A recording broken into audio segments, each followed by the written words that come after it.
Okay, okay. Welcome everyone to goodness, it's been a long time since we've done this R&B podcast. But it's great having Stevie and Lorena and myself back because I took a whole month cycle, so it's great everyone's been in town. How is everyone doing today? Good evening, all, Good. as always. Good evening. Doing good, doing good. Yeah, Lorena, I think I saw you. Wait, well, not that I went there myself, but were you at Essence Fest? I was at Essence Fest. Oh It wow, was last minute and it was hectic, but yeah, I was there. Who was performing? wow. Oh man, they had so many performances. So at the convention center, they had Dustin Conrad, they had Normani. Um, then at the stadium, they had everybody from Kaylani to the night that I went was Brandy and Monica that was closing. And I Wow, got to see Tidra Moses, Raheem Devon, Babyface. wow. It crazy, yeah. Where There's where was that on that? New New Orleans. Orleans for Essence. Wow. How Yeah. did you get there? Did you get a train or did you walk? Imagine walking. That's crazy. No, I had to take the plane. Okay, yeah, you will do from where you are, aren't you? Yeah, yeah. Yeah. I had to take the Wow. plane. So, but it was a good experience Have you been to New overall. Orleans before? Yeah, I have. I So have. you That know I you knew think, what to expect. yeah, I that was my fourth time going, I think, to New Wow, Orleans. fourth, So fourth yeah. time going. Wow. Yeah, I knew that. I knew last year there was some complaints around the organization, the timings, and so people, did Essence make a change? Because I think some acts was going to have to go on at 1 o'clock and stuff. Was it different? Unfortunately, no. So I went last year as well. I had like a girls trip. So the production for the concerts at night all Was it started best late. organized this year? Yeah, so even this year, Brandy and Monica went on very late, and they Wow, even had to cut their show. So it ended wow, kind of awkward. wow, Yeah. wow, wow. Everyone that's coming in, welcome, welcome, welcome. Welcome to you guys. Okay, okay. And I saw, did you get some? I saw you interviewed somebody from the Breakfast Club. I can't Oh, remember her name now. Lauren LaRosa. Yes, she looked like an Amazon. She was so tall. Was she so tall, or were you so short? I wasn't sure. Well, I'm short, but yeah, she is tall, and then she had on like really, really like tall heels. So she was like towering over me, but she's really, really nice. Like super sweet. Okay, okay. Okay. Well, for those who are joining, we are tonight. We're going to review Blackstreet's debut album, which came out in '93. Um, um, a lot of people have different opinions about this album. What is interesting and fascinating to Stevie and I is that Lorena hadn't heard the album. So this was her opportunity to listen to the album, and so as we're giving a review, it'll be interesting to get her take on the songs as well, and yeah, so it'll be good just to, and so for everybody when we go through it, we're going to do top 10, but because there's so much had the interludes, I didn't include my interlude. We're going to start with 12 down to 1 as well. um I'll start off with you, Stevie, then Lorena will come in. But what can you remember about this album and when it got and its debut? I remember it being a very hot summer for me. Um, what else can I remember? I think I'd just come out of college. I was in college. I'd been given 2 weeks' work. I was with my old man. He took me. My old man was working on the roads at the time, doing tarmacking on roads. So I was out all day in the summer in this heat, tarmacking roads, coming home exhausted, having my tea, and then I had about an hour before I went to sleep, and I just played the Blackstreet album, and that's all I did for that 2 weeks when it came out. Just every night, just play this Blackstreet album from top to bottom. Um, I just thought it was at the time just an incredible album because a lot of other R&B albums were giving us 18 tracks of slow jams. You might have one club track, one mid-tempo, and then we're getting all these candle lit, slow jams. Have a Blackstreet album that was half up tempo and half, slow jams. I was very, very happy with that. Yeah, I mean, it kept, although it wasn't like a full New Jack Swing album, it still had the remnants of New Jack Swing from the late 80s, early 90s. The candle, Teddy was keeping it going. He introduced us to a whole bunch of new singers there.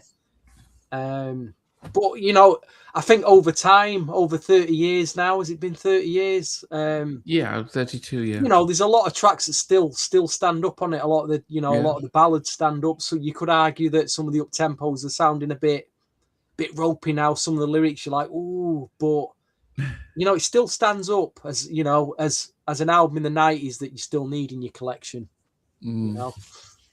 Yeah, I mean, I remember this in '94, the summer of '94. I just remember to seeing the video of a Booty Call, and I felt like, oh, it seems like it was a cheap type of low budget video. They didn't put any money into that, and but I still bought the album. I came up with maxi set. So Teddy had like 10 to 20 remixes of every single of the Booty Call remix. They had the Joy remix and Before I Let You Go remix, and I was championing this album, and I was surprised how many songs were in there. Now everyone knows that, well, not everyone knows, but people who might not know, they probably had another 30 songs. I think they had 30, 40 songs recorded for this album. Some of the songs they recorded that were going to Bobby Brown. They were recording the Bobby album, and so some of them they used, and some of the other songs they gave to In Sync, not In Sync, New Kids on the Block.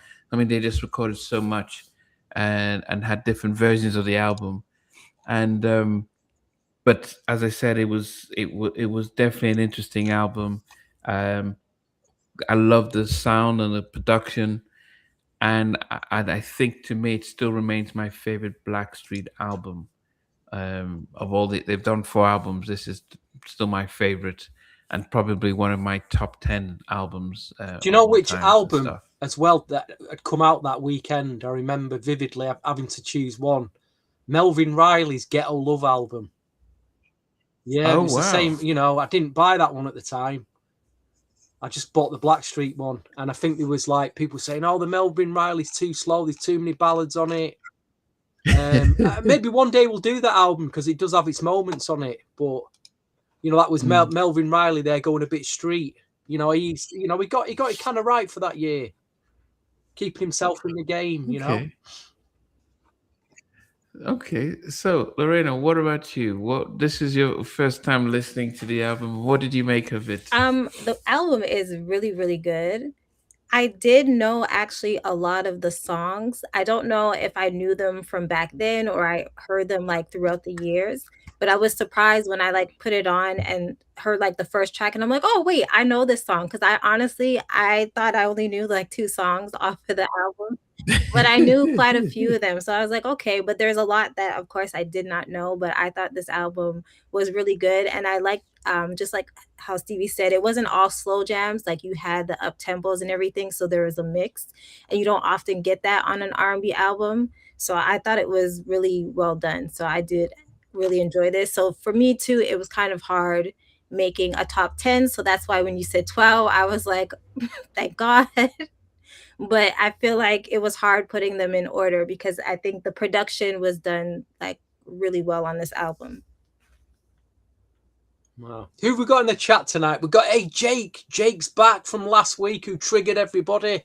Great to have you on live tonight, sir. DJ All Day's with us. OG's Black Finest is with us. Jez, I can see you, sir. How you doing? He's got a gig coming up. He's doing a bit of DJing very soon. Old Jez, I'm really happy for him. So yeah, we've got a few. If you're out there, drop a comment so we can see you, please. We'll say hi to you. Yeah. we need some Stone Street. So yeah, so I think one of the sad things about Blackstreet is the revolving door of singers. The original Blackstreet was Joseph Stone Street, Chauncey Hannibal Black, and Teddy, and well, no, and Levi Chauncey Little. what? So Hannibal. those, yeah, yeah, Chauncey What? Hannibal Black, Hannibal but Lecter. Chauncey. I'm just kidding. I'm just joking, guys. So those that was the original trio, and Joseph Stonetree was probably one of the greatest vocals R&B. Sadly, he had um, he had his own demons that meant that he wasn't reliable.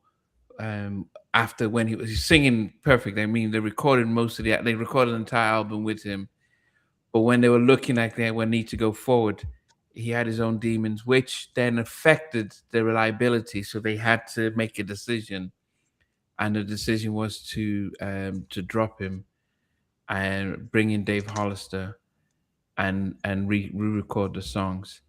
And so most people would hear the original "Baby Be Mine," which was on the CB4 soundtrack. That was him. The group was named after him, Stone Street, Chauncey, aka Blackstreet, and Teddy wasn't supposed to be in the group because that first single it was featuring Teddy. Um, I don't know if I felt that he should have been in a group. I think he probably could have had the group and built on there, but I don't know. What has been so we've talked about this album slightly. What's been I mean, Lorena, when you think of Blackstreet, have you paid attention with the revolving members? Yes. So when we did another level and you and VJ were given like so much information, like I started to look more into the group because I didn't realize all the different members because I was so young when these albums came out. So this time around, when listening to the album, I had to find like a site that said like who was singing who. Like who was singing what, and seeing like Dave Hollister sing some songs, and then I read on one of the blogs that he had re-recorded some of the original vocals that were there. So it was just interesting to see the dynamic and when like why people left. Well, this is what I'm reading on the internet, so I don't know if it's real. But just to see that information, just to see who came in, who came out, who was singing what, it was really interesting because I didn't really know all that information before.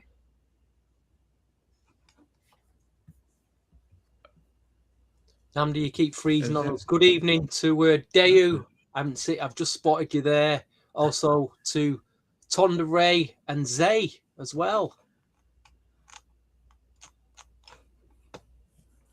He's still with us, Namdi. Okay. Oh, right. Yeah. Yeah, I didn't realize that I was one that was freezing. I was thinking about. I thought it was you guys. I don't know what. You know what has happened is I'm using a different laptop, and all of a sudden it feels as though, and it just had some updates. So I'm mindful about. You know what I might do is I might swap my laptops, so that hopefully I can make this a seamless one.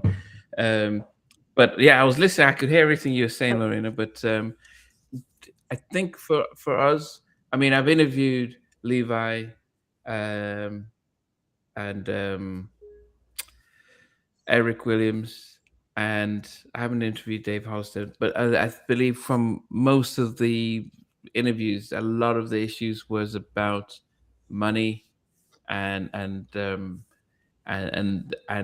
yeah, and then I think that was a sense of this is too much. They didn't feel that they were able to contribute. They didn't feel like united, um, and I think just most people might have the second album, Another Level, had the big hits, made the money, but to me, as I always believed that this was just no expectations, and and it had some really strong songs. I did a poll just before we came on to see what people's thoughts were between, um, if they had to choose between "Let's Chill" by Guy and "Before I Let You Go." And what as of now, and it's just been 2 hours I put it in there. And how many people have voted on this? So about 400 people have voted.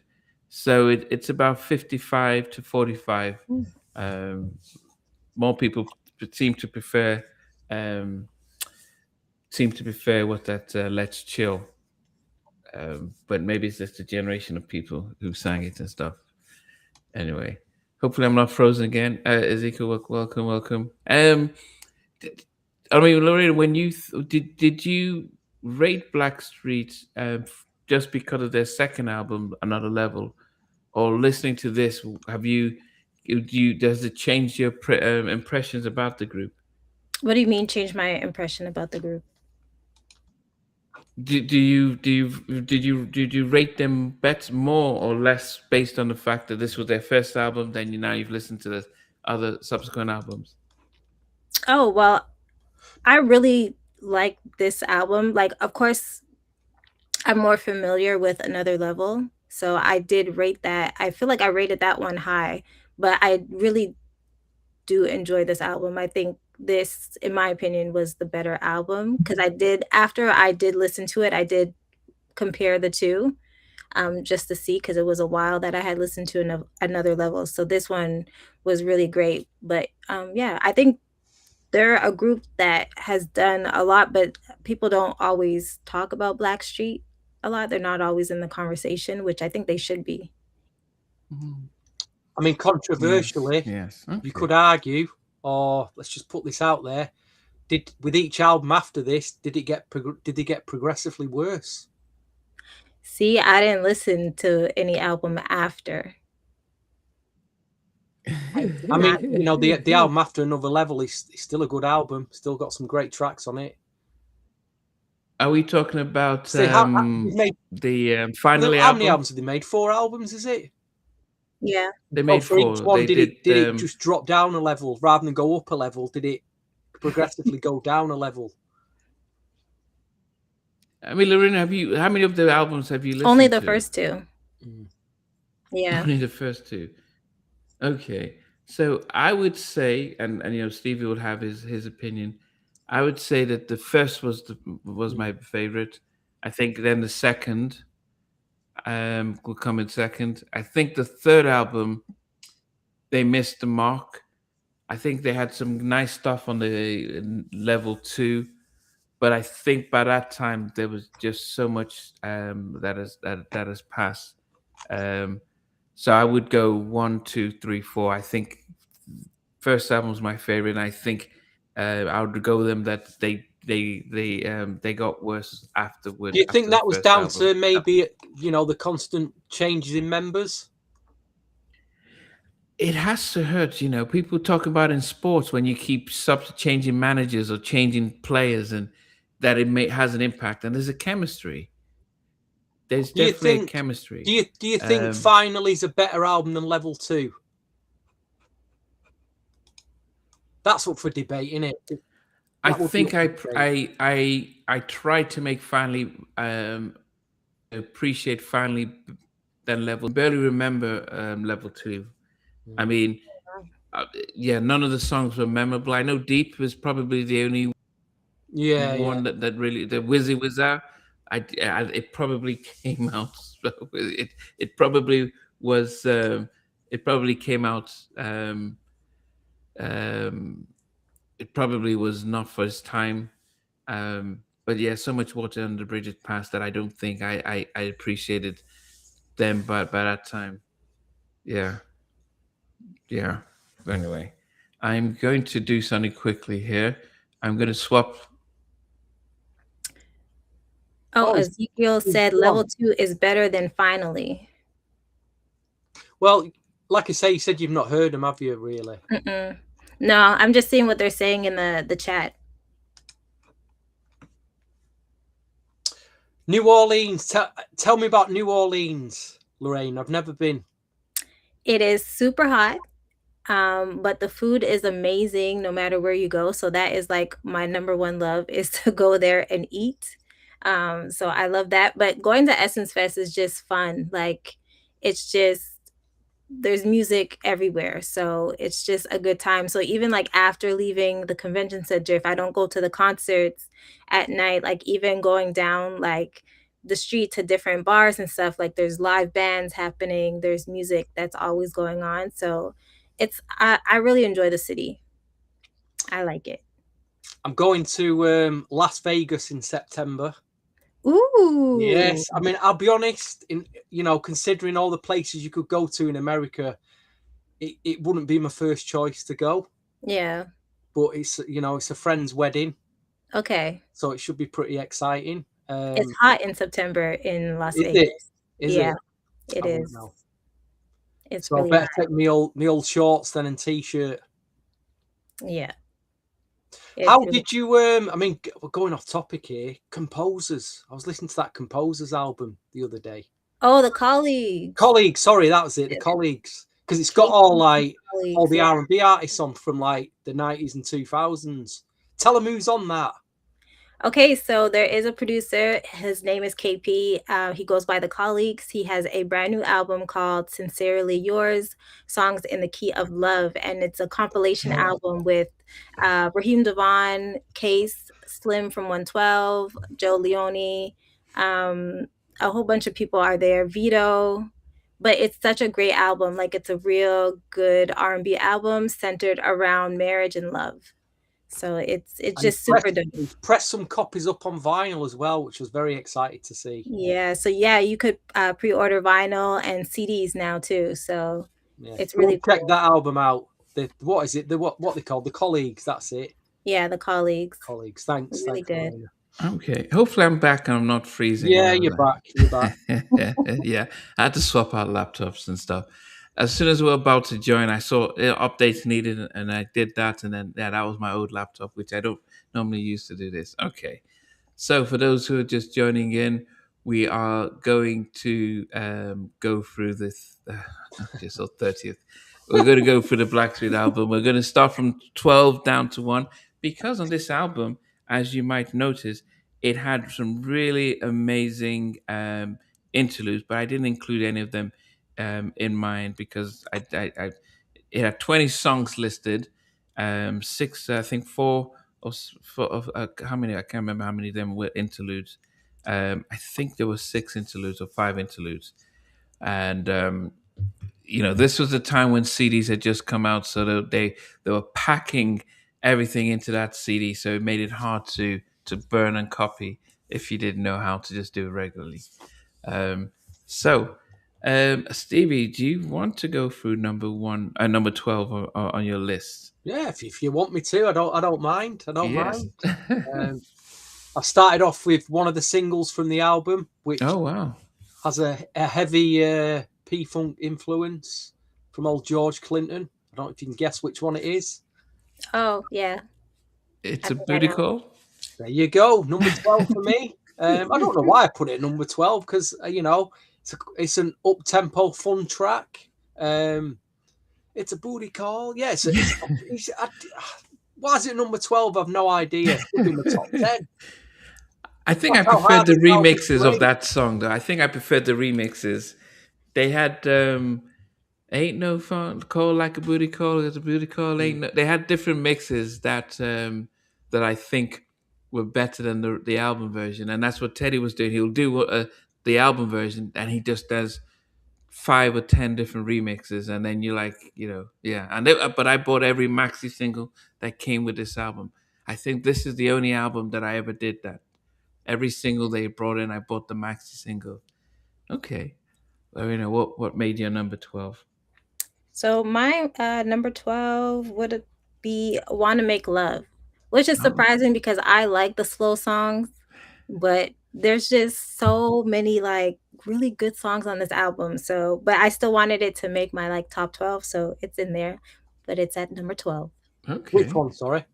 I wanna "Wanna Make make Love." love. Wow. Do do do do I'm do. surprised. I thought you might have had that a bit Do higher. do do I know, I know. do. Wow. Deep inside your love, there I want. Yeah, I know. Yeah, this song, the album. I know all the songs back to front like that. Number 12 for me is a song that I remember watching a movie called Sabrina that starred Harrison Ford, and I can't remember the lady who played Sabrina. And in a scene in that movie, they go out to a club and they were dancing to this song. And I don't know if you might think of what song could have been on the soundtrack in '95 or '96. I think her name was Julia Ormond, but in a film called Sabrina. What on this album? Yeah, yeah, Number 12. yes. Love's in Need. Yes, you're right. Oh. Loves a Bullseye, need. bullseye, and that's right. Yeah, so he did the movie Sabrina came out. Let me try and look at it because it came out in '95, starring Julia Ormond, and I was watching. I was in the cinema and they were in a club, and I'm hearing "Loves in," and here's Harrison Ford dancing to "Loves in Need." I'm like, what? Like, oh wow. Um, this was the '90s for those who didn't grow up in the '90s. After Jodeci did Lately, everybody started to think, "Oh, we need a Stevie Wonder song." Intro had Rhythm in the Sky. Blackstreet did this, and other groups were just doing a Stevie cover, and that became the thing: is let's do a Stevie cover because we could blow up like Jodeci. And I don't think I appreciated it as much at the time, but when I'm listening to it now, and it was heavily influenced by the drums, I really listened to it differently and appreciate it. So that's at number 12. Yeah. Big shout to The Bridge. How you doing, Sense? From Manchester. Big shout to Robert as well for joining us. There was an album. The Bridge just reminded me because he did a bit of UK R&B back then. There was a group in the UK and they released the second album about a year after. And it mirrored this album in terms of like up tempos and slow jams. They were called Cruise. I mean, one day we'll have to dig the Cruise album out because it was very much a pound shot Blackstreet first album. Pound shot Black. It was literally a pound, you know. Nanda, you listen to it and go, oh, it's like Blackstreet and it's like half Blackstreet, half R. Kelly. This album. Yeah. You should say when you say pound, people might think weight. So it's like $1. All right, it's like a dollar store. Yeah. Dollar Budget store version. Budget Version. Yeah. version. But anyway, let's get to my number 11. And I've gone for yet another single, but they changed this radically. I think the reason why it's at number 11, because I really like the vocal. I think it was the ragga rapping that, you know, it's very of the 90s, right? Because between like 92, 93, 94, a lot of the pirate radio stations were playing like ragga R&B crossover tracks. So ragga was a thing back then, and The Bridge will attest to that, especially in Manchester. But I've gone for Baby Be Mine at number 11. I get a great track, great, you know, the vocals great, but probably because of that rapping and that ragga thing on it. It's so hard to rate this. Okay. I can't believe you have all these up-tempo songs at like 12 and 11. I know, I'm surprised. I think in my heart of hearts, I know that, you know, that when it gets down to the real classics on here are the ballads, you know. I mean, it's hard to argue. But, you know, we've not had my full chart yet, so there's a few surprises to come. And yes, Jake Cruz did a second album. They did one for Motown Records, and then they did one for a label called Diesel. Both worth getting. Records. The question I had: what did you guys make of the album cover? Ooh, that was a good. It kind of looks like AI now, doesn't it? You know, the way they're hanging over the building, sort of thing an AI chat GPT would do, wouldn't it? So it's in a way, it's ahead of its time. Yeah. Yes, it is ahead of it's you know, it's like chat GPT in 1994. Okay. I mean, this chat GPT, when you ask it to design, it's making some incredible designs now. This thumbnail I've got for next week's live stream for a guy called Suave, a new Jack Swing artist, is incredible. I was like, whoa, how it's done it. It's incredible. Yeah, I mean, I love the album, so it's almost like it could do no wrong. But I think, on the face of it, it doesn't give you the opportunity to see the faces of the art the group. So when they went through their change, you probably didn't really like. Oh, okay, you probably don't notice as much, but it was definitely a statement album, and 20 songs. Yeah. Yeah. Anyway, Lorena, what's number 11 for you? Number 11 for me. Again, it's a good song. I love the beat and everything. I guess it's just I wasn't there during that time, so I wasn't with the hype because it is a single. But it's Booty Calls, so that's at number 11 for me. Okay. But it's like good, like, and I listen to like the remixes and stuff. I think I like the remixes better than the album version. I Okay, think you heard the remixes. yeah, if one of the remixes were probably on the album, it probably would have been higher up. Mm. But yeah, it comes in at number 11. Mm. Yeah, no, yeah. As I said, I bought this. I can't, goodness, I've lost all my CDs, but I had the Mexican, and they had some really good ones on there. Number 11 for me is a song. I would say at the time I didn't appreciate it as much, and but I think it has grown on me a lot more, and it is given a good life. When the Give guy who's rapping on there, he sounds like Corrupt from the Dog Pound.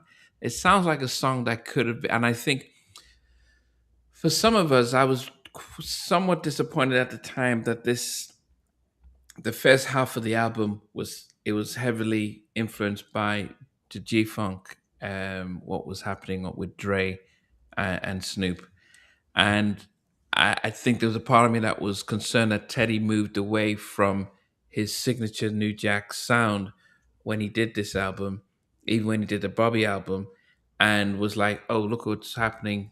New Jack, West Coast gangster rap was just selling, and so he then went and took a lot of George Clinton samples. Compared to, he was very heavily interested James Brown, so you can see he switched, and so this was a very death row type song, but it kind of worked. It kind of worked. I was at the time I was disappointed, but listening to it now, I can appreciate it. But Give Me the Good Life was at number 11. When I interviewed Sprague, he says that that was their annual Life of Riley picnic and baseball game, and so so they shot the video doing that on that day. So they were out. You see staff members with their families playing baseball and stuff like that. And if you look closely, you'd see Intro in the video as well. They drove up there. So Good Life at number 11. Interesting. I mean, I know a lot of people know what that track was based on. T.S. Monk, the Bon Bon V, a late 70s soul funk album. It's just a virtual carbon copy of that record. But it made my number 13. That actually did a good laugh. Okay. I do like that record. Number 10, we're on the top 10 for me. It was a single B-side, I think. It was a double. I remember buying the Booty Call. And you also got remixes of this track as well. They're very funky. I Like the Way You Work. I could have put this again a lot higher. Great funky R&B track. I think it does hold up, this track now. And that's why it's made my number 10. Yeah. I like the way you work. Baby, take it out. I wonder where he got I like it. I wonder where he got that from. I wonder I where he got that. wonder. Yeah. Where have you heard that one before? um, So Clean Music Lover says debut is better. Please Listen Before reckons it's still the best. Yeah, the debut album showed the world that Blackstreet was. And yeah, so a lot of people are saying that the first album is the best album. We're quite kind of biased, really. If you were there at the time and it came out and you bought it, then your heart's in the first album. I guess there'll be quite a lot of Blackstreet fans that came in on the album after will have heard No Diggity and probably run out and bought it for No Diggity. Or the Yeah. other big ballad from the depends which era, like you say, you're coming at. Yeah, and I think as a Teddy fan, anything he was doing, you're like, oh wow, goodness, and you're now in this new group. And I think at the end we'll speak, we'll find out from Lorena, if she what's her preference between the two albums, because you've now had a fair chance to now listen to both and judge. Yeah. Yes. What was your number 10, Lorena? At number 10, I put Physical Thing. That comes Wow. in at number 10 for me. Okay. Nice track. Okay. Just a physical. Dun. He I mean, loves this. I Is wish the DJ was here because he'd have all the samples written down. Dun. You know that piano riff is ripped off. Yeah. That. Number 10 for me is I Want to Make Love, which I think maybe because it was at the end of the album, I listened to it just recently, well, as I was preparing for this, and I was listening, I said, oh, this is a really nice track. I love this track. But I think the issue was that there were so many other good songs that I didn't really, it didn't, never stayed with me. It wasn't one of those songs that I listened to and I like, yeah, man, I can't wait to listen to that. So that's just, but it's a beautiful song, and it comes in at number 10. But it was, I think he just had too many good songs. Yeah, definitely. Yeah, so that's why it just makes number 10. Um, So you've got want to make love at number 10, yeah? At number 10, I think Lorena, you had it number 11 or 12. At 12. At number 12. Yeah. Okay. Benson says remembers this coming out. Oh wait, he's remember this album coming out just before A Lad's Hereditary. Spent 2 weeks playing it in the sun. The best album, no skips on the CD. And I think a lot of people might say that. There's a 5-minute full length version of Wanna Make Love. They made so many songs and a lot of them got leaked online as well. I gotta look for that. Yeah. Okay. Steve, what's number 9? Dio says Another Level remains his favorite. I'll just give Benson's a big shout for the super chat, and I'll also do a shameless plug. Namdi's not here next Sunday, guys. Everyone who's watching. So we are going to keep the Sunday live stream. It's going to go over to my channel just for one Sunday evening. I've got Benson's on. We're going to review Suave's To The Max album. So there is a few slots available. I've got 3 slots. If anyone wants to join for a bit of fun, let me know. Maybe message me on IG. If you know the Suave album, you've got a burning desire to compile a top 10 for the Suave To The Max album. And we're gonna every now and again, we're gonna start a little unsung New Jack Swing album review. Dig out some albums that Namdi will never want to bother with. We'll do a few. We're gonna do a few. So anyway, that's a little for next Sunday, 8:30 p.m. Anyway, let's get back to my number. What we on? Number 9. Yeah. Number 9. Oh, I'm falling in love again. And I did it my way. Going to a bit of Frank Sinatra. No, that's the remix. That's the remix they never did. The Frank remix of Falling in Love Again. But yeah, again, fantastic record that. Text me a million miles away. I'm imagining myself in Las Vegas on a Friday night, falling in love, walking through the casinos and seeing many ladies and just falling in love. You know what I mean? You make all my dreams come true when you told spending me. all my money in the casinos and realizing they've taken my $120,000 and I've got no money left. That you having my baby. Yeah. All right, Lorena, what's the number 9 for you?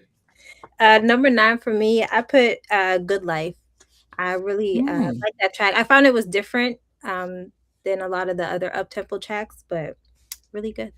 Okay. Which track, sorry? Good Life. Good Life. Oh, so you've got the Good Life in there as well. Yeah. Must have made a bit of an impression on you then. Yeah, it did. What do you like most? Is it the music or is it the song? What was it that grabbed you about that record? I think first it was the music. Yeah.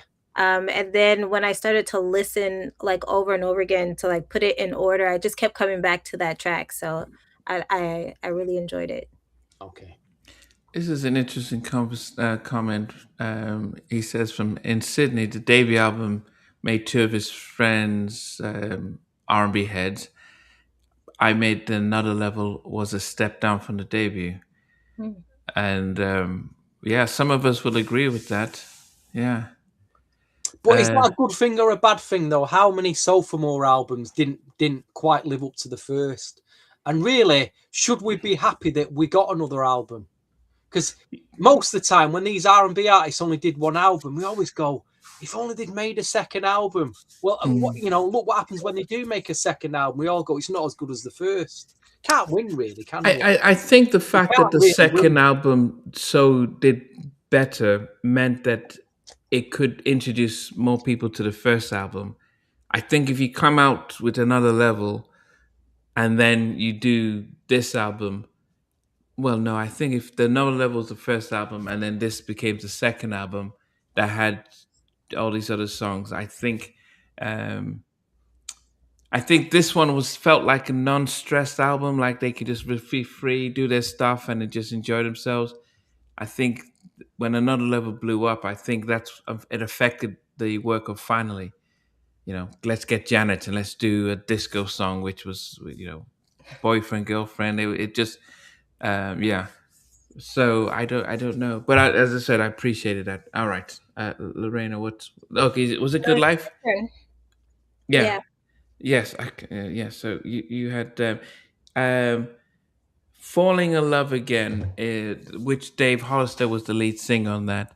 Um, I love the story. I love the simplicity of it. I think I'm falling in love yet. Ted. Beautiful track. Beautiful track.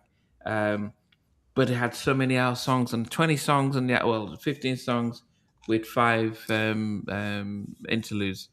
But this could have. I don't think it could be higher because I love the other ones more. But beautiful track. Which one you went for? Sorry, The same as you, falling in love again. I thought you've already picked that one at number. No. No, No, haven't you already no. picked that? I Want to don't. Make Love was number 10. Oh Good right. Life Oh was yeah, I'm 11. getting mixed up. Yeah. Yeah. I think I'm falling in love with you. Yeah. Okay.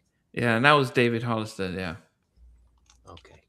Number what? Okay. We're getting to number 8. Okay. Big shout to Mr. Vamp Amp. Hey, thank you, sir. He bought me a coffee, Oh, Bought me a wow. coffee. So thank you I really, really appreciate that.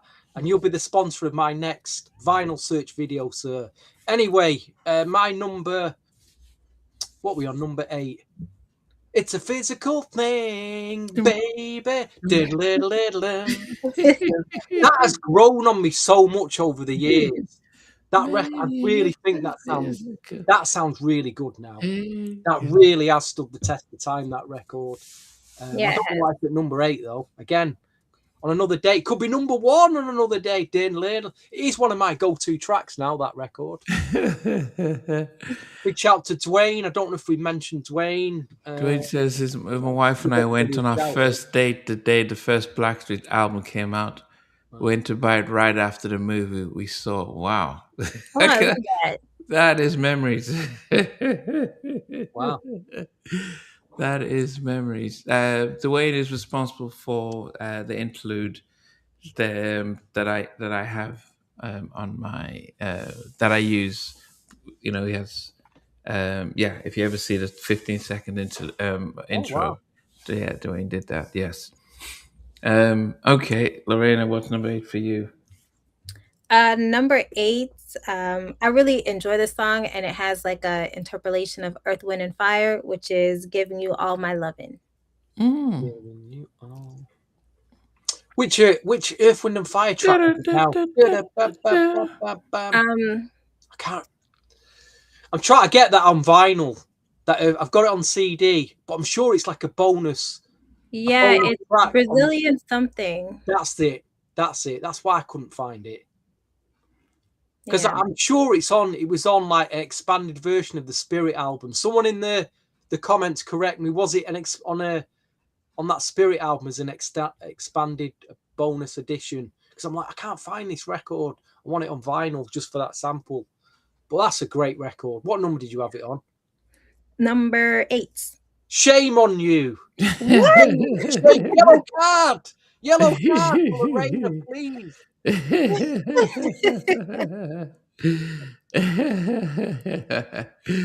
Oh goodness. Okay. Feed and Run. I remember DJ Steve Edwards. Now there's a name I've not heard for many years. I feel like I'm in that part in Star Wars where Obi-Wan Kenobi's like, now there's a name I've not heard for many years. Darth Vader. Is it? So yeah, Steve Edwards. Sorry, Namdi, I'm just No, that's fine. And the mate for me, came out as a single. I think the challenge I had is Good Life came out as a single. The video was very rare.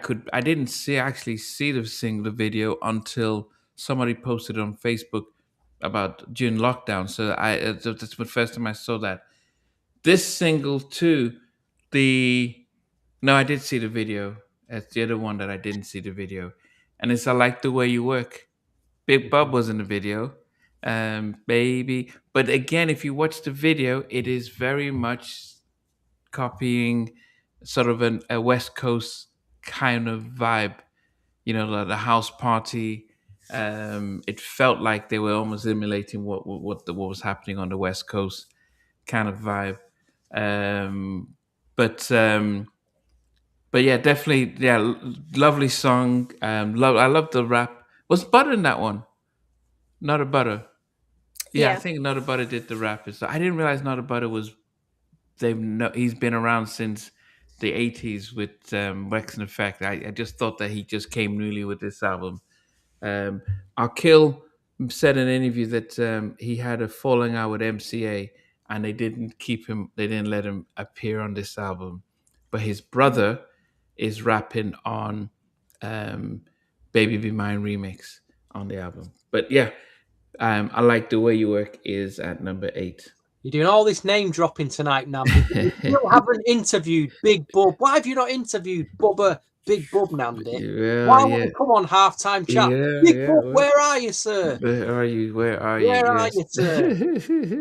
In the history of New Jack Swing, we need your story. Okay. So number 7, and then also just as you know, I Like the Way You Work. LL Cool J was supposed to do the remix, and he started doing a remix, and he started saying, no diggity, no diggity, but they didn't put out his remix. But then Teddy then got that phrase and used it to do the no diggity song. But LL says he didn't get any sort of credit on that, but that's how that came about. So interesting folklore. All right, number 7, Stevie. Number 7, the lyrics on this. I mean, back then, as a full testosterone male, still am, but as a full, horny male looking for ladies. But it's very explicit, this record, so got to be very careful. We're on YouTube Live. It says "make you wet." You figure out what that means. We won't go into it. But again, it's a very up-tempo New Jack hip hop soul track. But some of the lyrics now you're like, they're a bit cringe. They are a bit cringe to say. But you can't beat that production. All night long. But yeah, "Make You Wet" should be no surprise as a New Jack Swing fan. Is at number 7 for me, just because it's really up tempo. You can do the Running Man to that record. Get your baggy pants out. Okay. I don't know what to say. So you got to be very careful with that record because the lyrics really what to say. Yeah. Okay, Lorena, what about you? Number 7 for me is "I Like the Way You Work." That comes in at number 7. I like the way you work. Yes. Okay. Did Nutter do an album? Yes, he. Well, I don't think Nutter Butter did an album. He did. Is it Freak Out? Yeah. Not a great record. That No, looking back. not a great record. Yes. At number 7 for me. Let me see. Let me see. I just had it here. Number 7 for me. Now, for those who weren't old enough to remember the 90s, what was very common is that our phones had answer machines on them, and you had and most of us would record a voicemail on our answer machine and would play music in the background when we're recording that. And so this song was my voicemail. So if you call, in fact, my auntie called from England once when I was in, and I, at this time I was in 95. I was in Milwaukee by this time. So she called me from England. I was in the, I said, Namdi, this your voicemail's too long. It's costing me money. Anyway, how you doing? And hung up. So it will start check it out. Physical thing was my voicemail, and I'll say, "Hey, this is Namdi. Do you want to leave a name and number?" And you hear, "I gotta do my thing," and yeah, if you can't leave a number, I'll call you back. No, baby, no, baby, and I'll say, "Yeah, thank you." Check, and that was I used the intro as my it was, and I rocked it and rocked it. I was even thinking, can I re-record it now on my phone? I just wonder how people might think if they called today and hear me leaving a voicemail with the song at the back. Like, okay, this is weird. If you weren't from the 90s, you wouldn't understand it. But Yeah, if you're physical, not from the 90s, but if yeah, you are, I think people would be like, "Oh my gosh, yeah, I yeah, remember yeah. those days." I remember doing that. Yeah, but so people would do videos about it. But I this was my ringtone, not ringtone. That was my answer machine physical thing. Check it out. And I use that part intro until they start singing as stuff. Um, I will try and do that on video to show you how it sounded like and post it. Okay, so that's number 7 for me. Stevie, what's number 6? Number 6. Oh, that reminds me. At some point this week, I've got a bit of a special video dropping.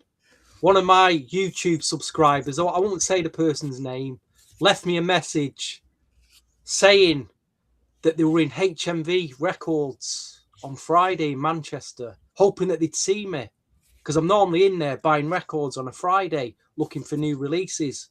But they didn't see me, but they bought me a mystery record and they've left it behind the counter. Now, I don't know what this record is, whether it's a record or a CD.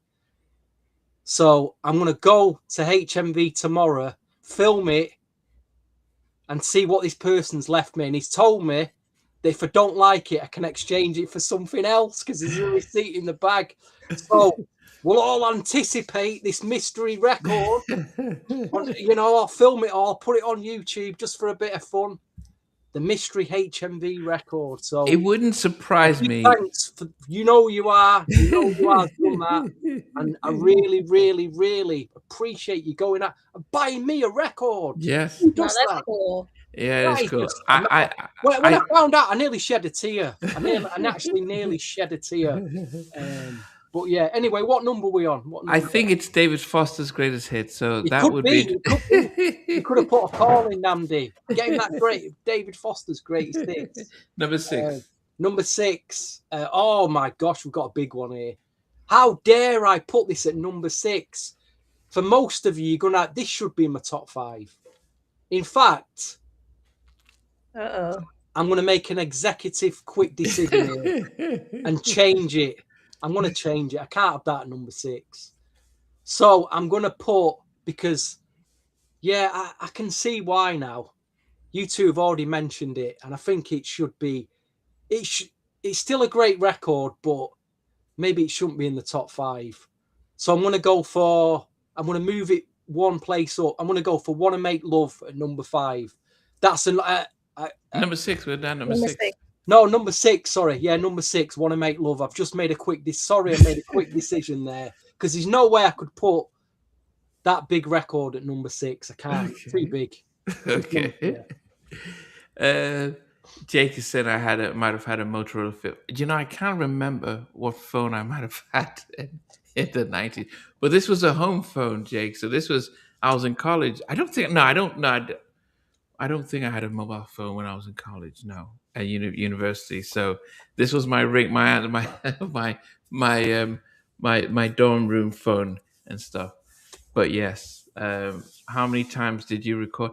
I think I got I knew the sound like okay, this is when it stops, this is when it finished, and I had my cool Barry White voice on it. So I'm tempted. I'm tempted to redo it.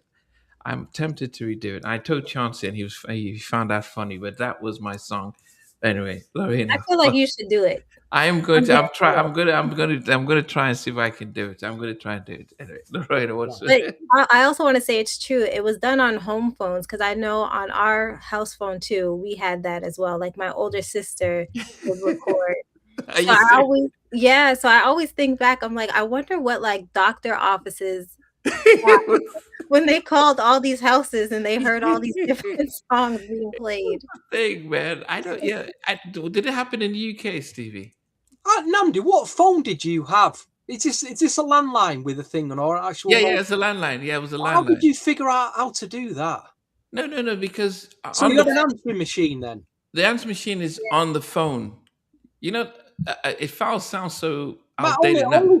only rich people could afford answering machines in the 90s. Now, I couldn't I afford an No. no, answering no, machine no, in the no. I 90s. was in university, so everybody had everybody. So the I've phone lived a comes poor with the life, mate. I'm sorry. I've been spending all my yeah, money on records. yeah. No, You every know, I've just phone. had no budget to buy an Yeah, no, answering the answer machine. machines used to be on the phone, so it Right. was part of the phone. So All right, I see. yeah, it was on the phone. I had Yeah, a very basic. We had basic landline, mate. yeah, yeah. Basic landline. Yeah, yeah. So it was on the phone and stuff, and yeah, it was yeah.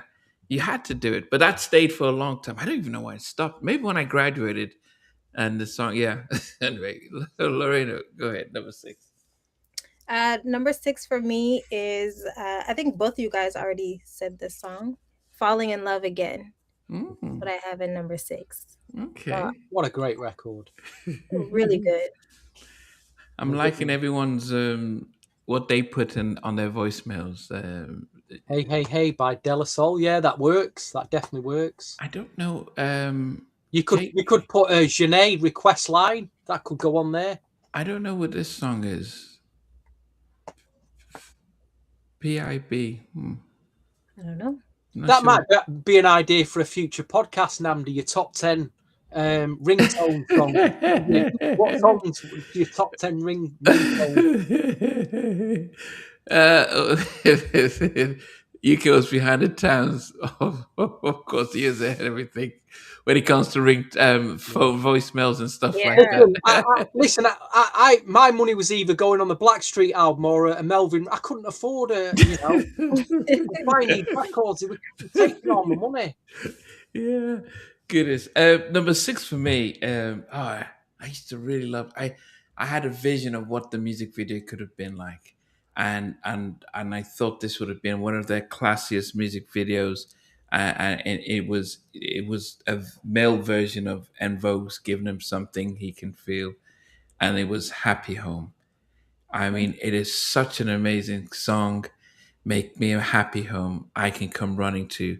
Make me a happy home I can come running to. You want my money, you want my time, you want all my things. You just and think about the lyrics of what we're listening to today or what's happened in the 2000s when you know how they're singing. But here's them singing about make me a happy home. I mean, what this is a very relationship stuff. Make me a place, I'll do all I can to support you. I mean, it's positive, So definitely was one of my favorite tracks at the time. And Chad Hugo from the Neptunes. When I interviewed Levi, he was saying that Chad used to come into no, it was Mucho who said it. Chad used to come into the studio, bring in a trombone or bring in. He played all the instruments. He would just bring in all these instruments. So if you hear him playing the saxophone on this song "Happy Home," and he says, "Yeah, play Chad," and he's playing the saxophone, and like, no, that was the amazing thing about about what they did on this album and stuff. Yeah. Um, yeah. So that was my number 6. What's this Benson say? I had a girlfriend who had the Good Girls intro. We will get back to you. Okay. That's good. That was a good Yeah. one. It drove me mad. Oh, this is what he's saying. Pimp is push it back. Pump it back by Jodeci. What album was that on? Was that on the first album? I don't think I know that song. Have you heard it, Stevie? Pump it back. Now, that's a good record. That it's about 6 minutes long though. What was that on the debut album? No, it's on the third album. Okay. You know, and Devontae kind of changed his sound then as well. And you can hear it on that record. That's a good Okay. record. Oh, is that the one where after like 5 minutes Wah, it goes? wah, wah. There's all these noises that go wah wah wah wah in it. Okay. I don't know how he made them, but they were a great record. You know, great. Okay, the third album. Yeah. Okay. All right, Stevie. What's the number 5 for you? 4 out of my top 5 are all singles. There's one that wasn't a single, and it should have been a single. But yeah, I've moved this one up. So this was 6. It's now 5. You blow my mind. You blow my mind, baby. Sampling of it wasn't the Gap Band Outstanding. It was the other Gap Band track, wasn't it? Yeah. What's the other Gap Band track? I've got it. I've got the album. Outstanding. No, there's another track that sounded like Outstanding. Exactly like it. Again, someone in the comments remind me of that Gap Band track. No, it was, what was it? Or maybe, I'm sure it was the other Gap Band track. Let me go. Yeah, no, it was Outstanding. Yeah, I'm just looking at it. Yeah. So, who sampled? I'm just on it, and it says it sampled "Outstanding" by the Gap Band. Yeah, "You Blow My Mind" contains samples of "Outstanding" by the it's Gap not. Band. I found there was another track they did in '84 called that was it. I Found My Baby, which had the same groove as "Outstanding." Yeah, but that was it's Outstanding. But it's Outstanding. Yeah. Okay, fair enough then. Who sampled? Yeah, it's Outstanding. Well, yeah, You Blow massive record at the time in '94. Big single. I wasn't a big fan of the remixes, I'll be honest, them Craig Mack mixes. There was a demo version that I know a lot of you have probably got with a completely different verse and rap on it. But yeah, You Blow My Mind. Awesome record. Yeah. And they did a video for that one. But that wasn't very popular. I didn't notice it. I didn't know they had the video until I saw it on YouTube. It didn't get as much airplay, the video. Yeah, Lorena. Number 5, right? Yeah. Oh, for number 5, I put another one that had Chad Hugo on it, and it was also a duet with Tammy Lucas that I love. Tonight's the Night. Oh, another great record. So that is my number 5. What did you make of? Because they did a remix with SWV and Craig Mack. Did you see that? I saw it, but I didn't get to listen to it. I didn't have any time. So I wanted to see what your thoughts were when you compare that the two. Yeah. Okay. Because there's on that maxi single, wasn't there another version which was basically album mix, but it just had SWV or was it Coco singing on it? So in the US, I'm trying to remember. Did they? I don't think I remember betting the. They had an album.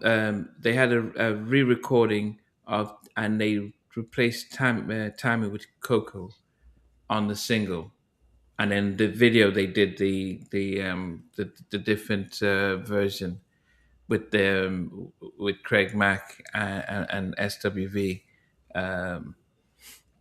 Yeah, I mean, I think looking at the video, hey baby, I'm thinking of you tonight. It's different song different song, and I can understand why they brought in SWV. It was a very good sort of stuff.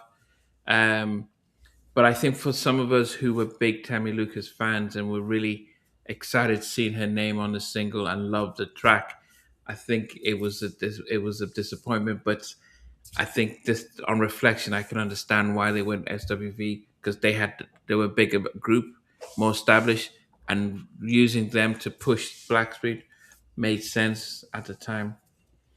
Yeah. All right. So, oh goodness, just went off now. Number five for me is following Stevie. You blow my mind, baby. I'm so in love. Yes. Hey, I just want to be with you. I love the song. Um, just the whole vibe and everything. Did let me see. Heaven must have known you've been waiting so long, and I gotta tell you now that you got it going on. You, yeah, beautiful song. Love the vibe and everything. I don't. I think the video wasn't really that great. It was them standing in like in a field or something like that. I think they really had to cut their budget back that time. But it's very hard to find a video. And yes, love the song though. All right, down to top four, Stevie. Mr. Vamp Amp asks, which do you think was better, Do You Blow My Mind or Extreme to the Extreme, who did a cover version called Outstanding? It's a bit hard to say because To the Extreme actually made a full cover of Gap Band's Outstanding, whereas Blackstreet, used the music, but Yeah, some of the lyrics, but it wasn't an out and out cover. But I think they're both good versions. I've not played the To the Extreme version for a long time. Going back to my number four. What did you have at number five, Lorena? Number five, I had Tonight's the Night. Right, so I've got it at number four. Oh wow. And a lot of that track is based on a record by Mr. Isaac Hayes from 1979. And the track from his album Don't Let Go, YouTube, A Few More Kisses to Go. Because it's basically Tonight This Tonight. It's just all that music is basically Isaac Hayes. But saying that, I think Tammy Lucas is outstanding on it. I think, she steals the show on that record, doesn't she? Yeah, she really does. And again, it still sounds great, that record. I like the version with SWV on. And I thought, the remixes with Craig, give it a bit of an extra oomph as like an early doors club kind of play. Very early doors, though. Great package, that remix package. And in at number four, thank you, please.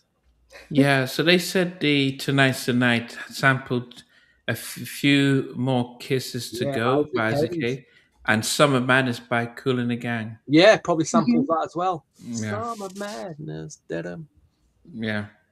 All right. Lorena, what did you have for number four? Number four, well, I guess I'm going to piggyback off of you, Namdi, because you had it at number five, which is You Blow My Mind. So that comes in at number four for me. Okay. This is actually one of the songs that I did recognize. So I do remember listening to it before. So I didn't know the song, but I feel like even after all this time, like it's still a really good track. Yeah. I think Jiz says, imagine if somebody else had sang the first verse instead of Teddy. Girl, your brain is just growing my mind. Then Dave comes in, Dave Hollister. Yeah, I was thinking the same exact thing. Yeah, so it could have been a stronger song if he'd had Levi or somebody else singing. Then, but Teddy sang it. He sang it. Yeah. Nate said that Tonight's the Night definitely in the top 10, my top 10 for this album. Number four for me is Tonight's the Night, Tonight's the Night, me and you. I think it's hard because I listened to the album version first and I'm like, oh man, look at Tammy. Oh man, understanding is what I'm like, whoa, Tammy's back. Whoa, we've never really had, because Tammy has always been featured. Apart from when she did Is It Good to You, when she had the video, then she's, if you got the Future album, you see Tammy's name all over it. On the debut Guy album, you didn't realize Tammy was singing on Goodbye Love and all that stuff, but no problem. You've seen her in Cutie and everything, and now she's on this single. I'm like, oh man, I can't wait for the video. And you hear that they're gonna do a Tonight video, and it's SWV, and I'm like, what the? So I'll be honest. At the time, I hated the remix. I just like, what's like, where's Tammy? Where's the And even the album version, they stripped her voice and put in Coco, and I was like, well, this is rubbish. I think now, as I said, listening and looking, I'm like, okay, I can appreciate what they did with SWV, different song, but then I wish they had also just kept the original one and given Tammy her flowers, Yeah. and because she was just so soulful, she wrote the lyrics, so why can't she sing the song and stuff? And then with the Neptunes as well. So tonight's the night. That's my number 4. Very good. Gosh, we're at number 3 already. Yeah. Okay. Name me some of these US baddie girl rappers that are around, female rappers that are around at the moment. We've got Glorilla, Gorilla, Young Megan Miami. Stallion, Who? Megan the Stallion, Megan the Stallion. Got Young Miami. Who else we got? Cardi Sadie. B. Yeah. Now imagine saying to them ladies, before I let you go, get a good night kiss, baby. They'd be like, you got no. Imagine saying what to Young Miami. Can I get a good night kiss, baby? They'd be like, what? Man, I want a tattoo first. You give me my money first. You gotta shake that ish. Shake that ish. They want the money first before you get a good night. I mean, back in the 90s, guys, you remember your lady would give you a good night kiss before you'd let her go. Well, not now. Not now, folks. You've got to get the money to get the honey. Anyway, jokes aside, before I let you go, again, fantastic record is at number 3. Sorry, Phil, I can't. You know what I'm like. I can't be serious after that. You know what's going on now. Before I let you get number 3, okay. Shout out to Marco, who's with us tonight. Who else is here they've not mentioned? Dre's here tonight. Who else is here? Nate is here. If anybody I've not mentioned, we'll give you a shout. Don't worry. Drop a comment. Lorena, what is number 3 for you?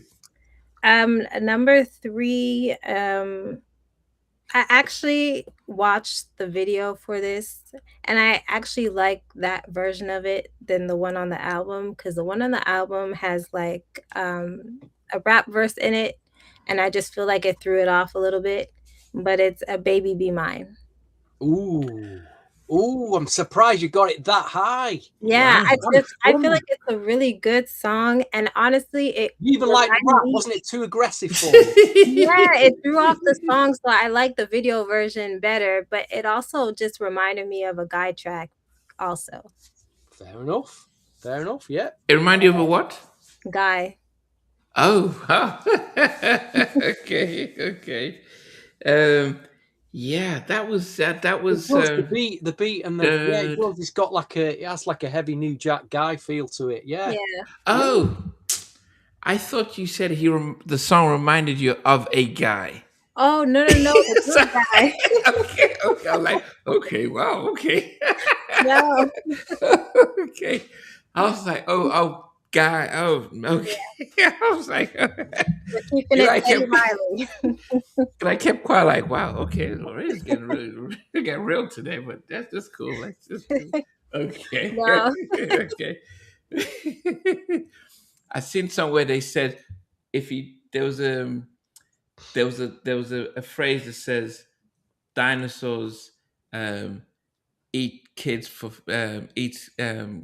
dinosaurs eat kids, and I think it says then they put dinosaurs, kids eat free or something like that. So if you don't have the apostrophe, it can change the whole setup. So when you said it reminded me of a guy track, I just said it reminded me of a guy's track. And so yeah. All right. Yeah. So I think the CB4 version is much different and much better. That's the video. So the video you saw was the one for the soundtrack. And then when they did decide to do the group, they then re-recorded it. And I think that version on the album came in at Um, Number 14 for me. That's how much I didn't really like the album version of it at all. But at number four, instead, no, no, not number four, number three, I don't know why this was not given its shine. I think this could have been an amazing single. And I think there's something about this song that became part of Teddy's production sound when he did stuff like the Take Me There and other stuff. There's something about that on this. But giving you all my loving, 60% of me, giving you all. And then they had Markel doing his rap at the end. Take what I want to do. Ba-da-ba-ba-ba-ba-ba. That means I love you. Imagine if we said Ba-da-ba-ba-ba. to Chat GPT, we uploaded a file of Namdi singing and said, Chat GPT, can you do something with Namdi's voice, please? Can you just do, auto tune it or make it sound I wonder what it'd spit out for us. Yeah, it will be That'd be doing amazing. dilly dilly dilly dum dilly dilly dilly Yeah, dilly. that'd be amazing, wouldn't it? But giving you all my love, which I don't know why they put this as a bonus single because it meant that not everyone got to listen to it. But and it was track number 20, so you've got to Crazy. wave through so many songs before you get to it, and you may get some exhaustion and but beautiful song. Probably could have done a single, Mhm. nice little summer video and stuff like that. But yes, that's number. So top three. So number two, Stevie. Number 2 is the track that old Michael Jackson didn't want to do. So it ended up on Blackstreet, and we never got Michael's version, which probably would have blown everybody away and been a number one at the time. I mean, this is a number one record in an R&B chart. Even on pop, it should have really been that big. But you know which track I'm talking about? Is Joy. I mean, it is. I suppose arguably, it probably is the best track on this album, hands down the best track. Should be my number one, but it isn't. But it is. It's the best. We know it's the best track on the album. Okay. Best song. It's the best song by a mile, anyway. The Okay. vocals really good. Everything. It's just perfection, in it. I can't fault anything about it, really. Okay. Apart from making it your number one. Yeah. Lorena, what's number two for you? Number two, I think this would be the most popular song off the album. This is a song, of course, that I knew from before because everybody was playing it. And so it's Before I Let You Go. Oh. That is number two. What did you make of it when you first heard it? Well, I heard this a long time ago, so I like the song. I just didn't realize what was being said because I was so young. But listening to it now that I'm older, I think it's like a really sweet song. Like I like it. I Okay. think it aged well. Like I feel like this still plays. Like a lot of people still play this song. A lot of DJs play it as well. So yeah. Yeah. No, definitely. Okay. Number two for me, goodness. Always a tough one here. Always a tough one here. I still remember that when it first came out, I didn't think too much of it.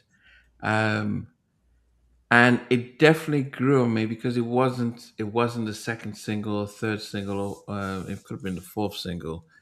And I think the video version is different than the album version. And then I got intrigued. I said, what if Michael actually recorded this particular song himself? How much different would it made? But this is a song that Tammy Lucas co-wrote with Teddy and Michael, and it's Joy. And you know they got they Teddy used to use this guy. I think his name is Jerry. I can't remember his name. The guy who does conduct. He had an orchestra, and he uses him quite a bit.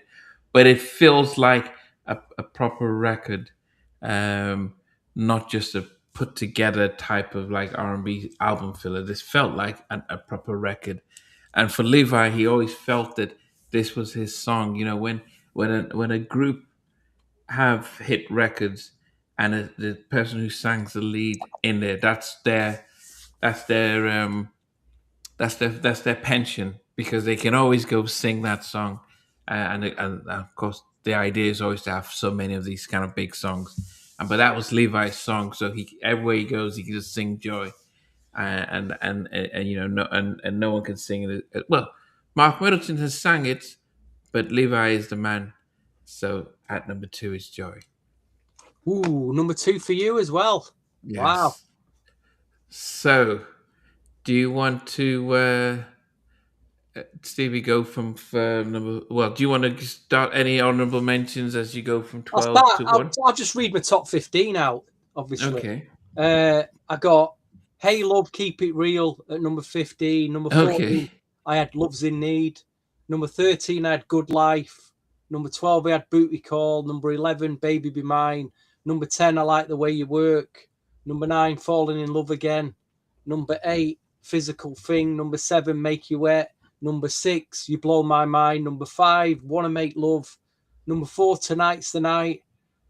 Number 3, I had "Young Miami." "Before I Let You Go, Will You Give Me a Good Night Kiss, Baby?"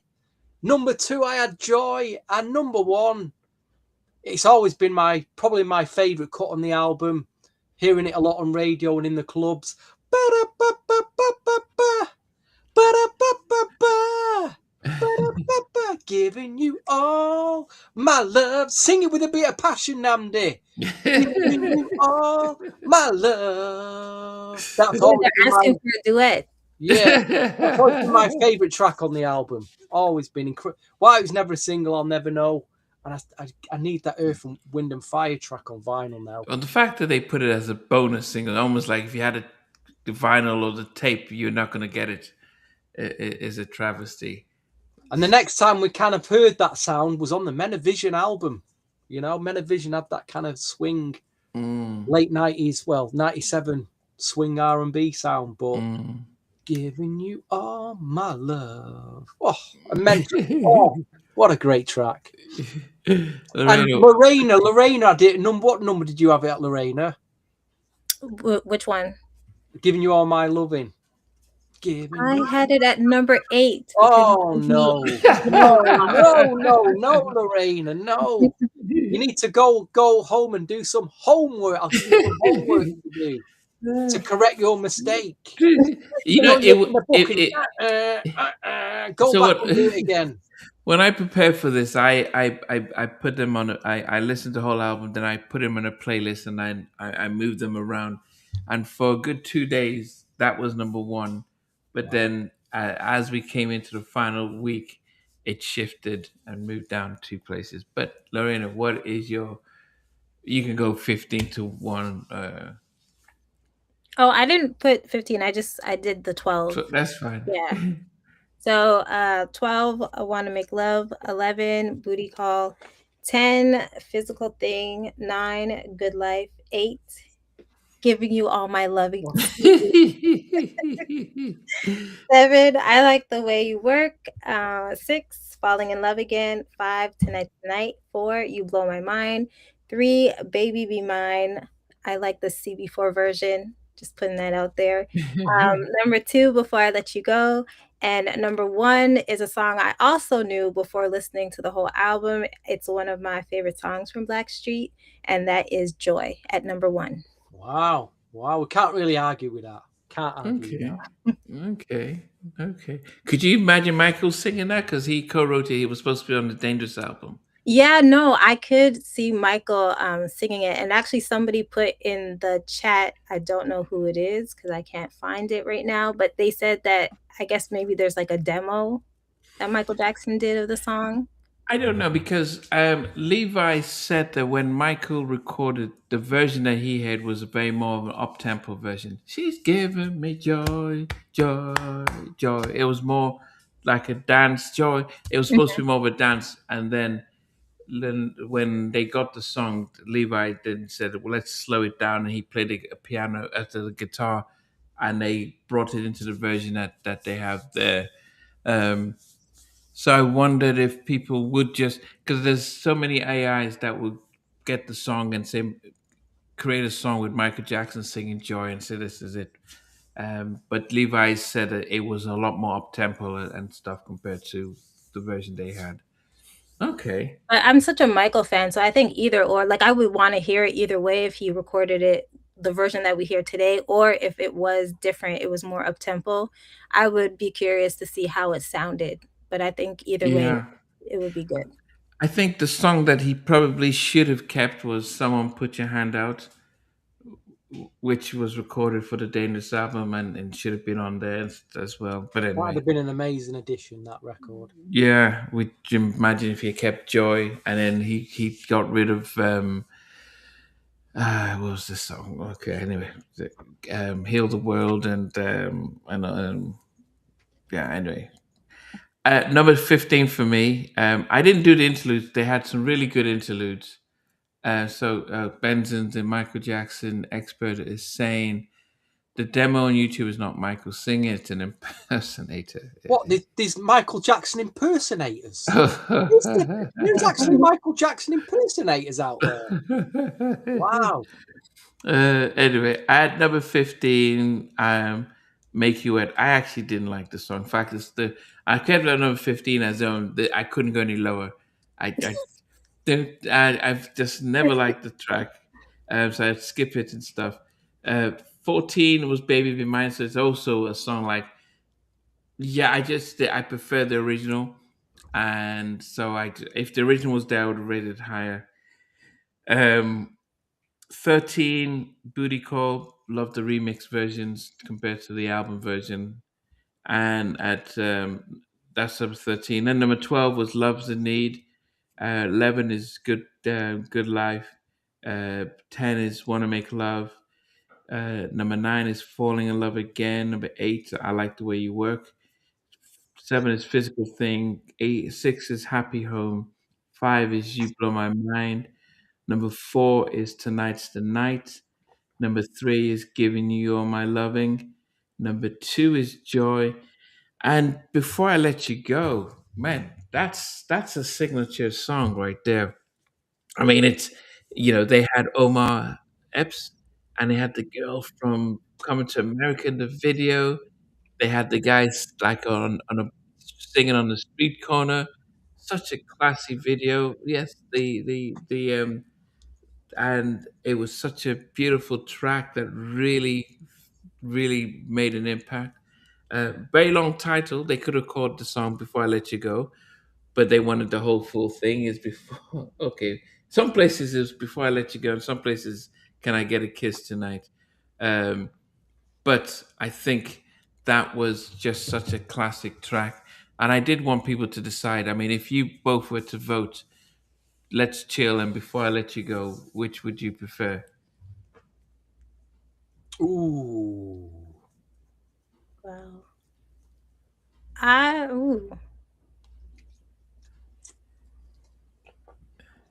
That's think a I tough would one. go with that. It's hard, but I think I would go with "Let's Chill." I think. Oh.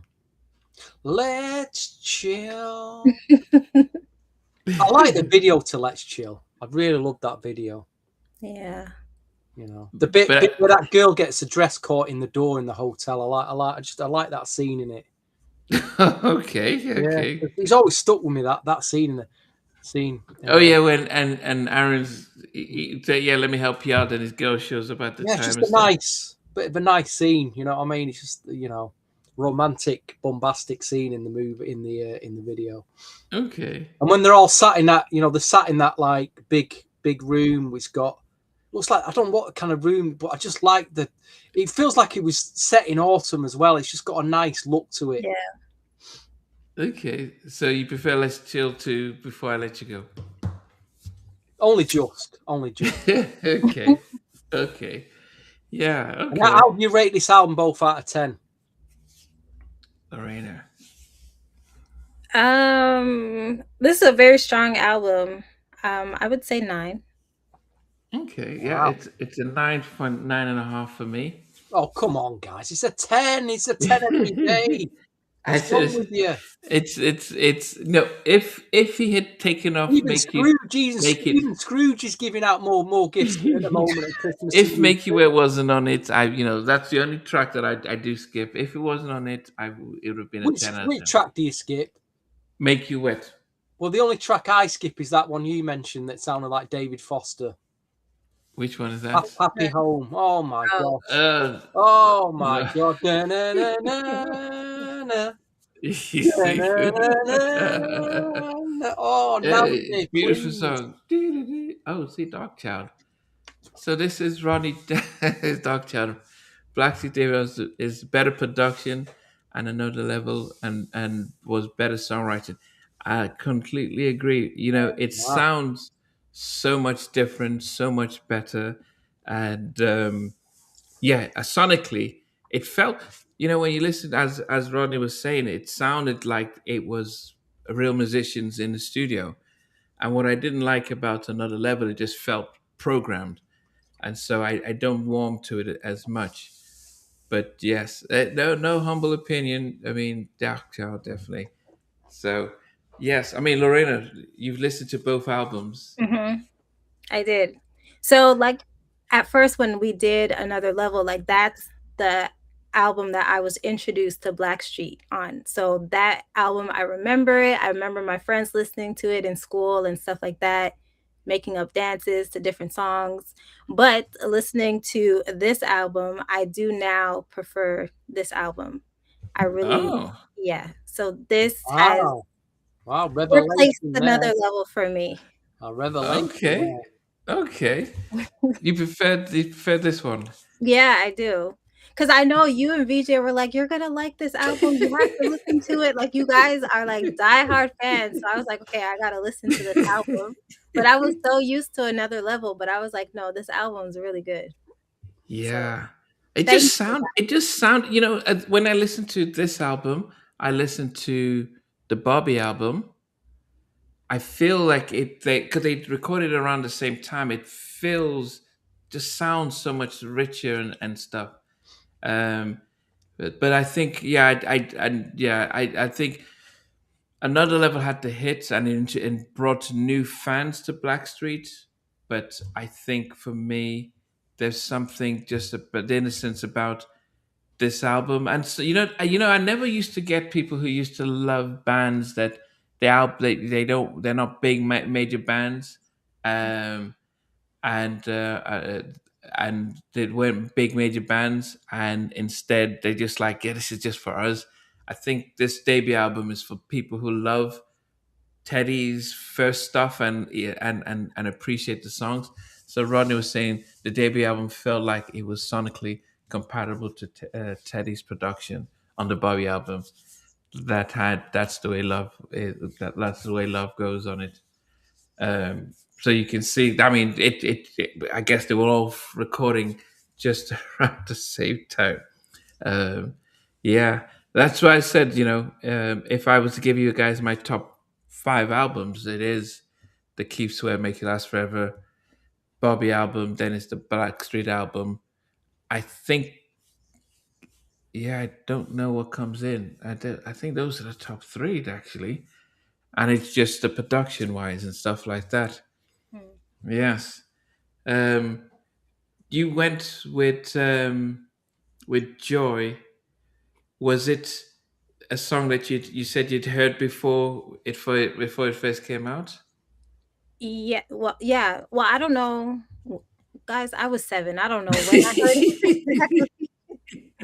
But I do remember that song, and it, really, like, capturing my attention, and I just really love the song, so even listening to it now, I was gonna put, like, Before I Let You Go because that's such a big song, but Joy always gets me, so I always go back to that track, and it is one of my favorite Blackstreet songs.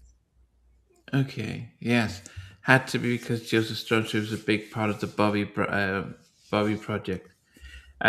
I mean, for those who didn't know, Lorena said that she preferred the original "Baby Be Mine," and that was Joseph Stone Street. And the way he is the I mean, there was Joseph Stone Street, there was Diesel, and there was Big Bub and Aaron Hall. major New Jack powerhouses and vocals.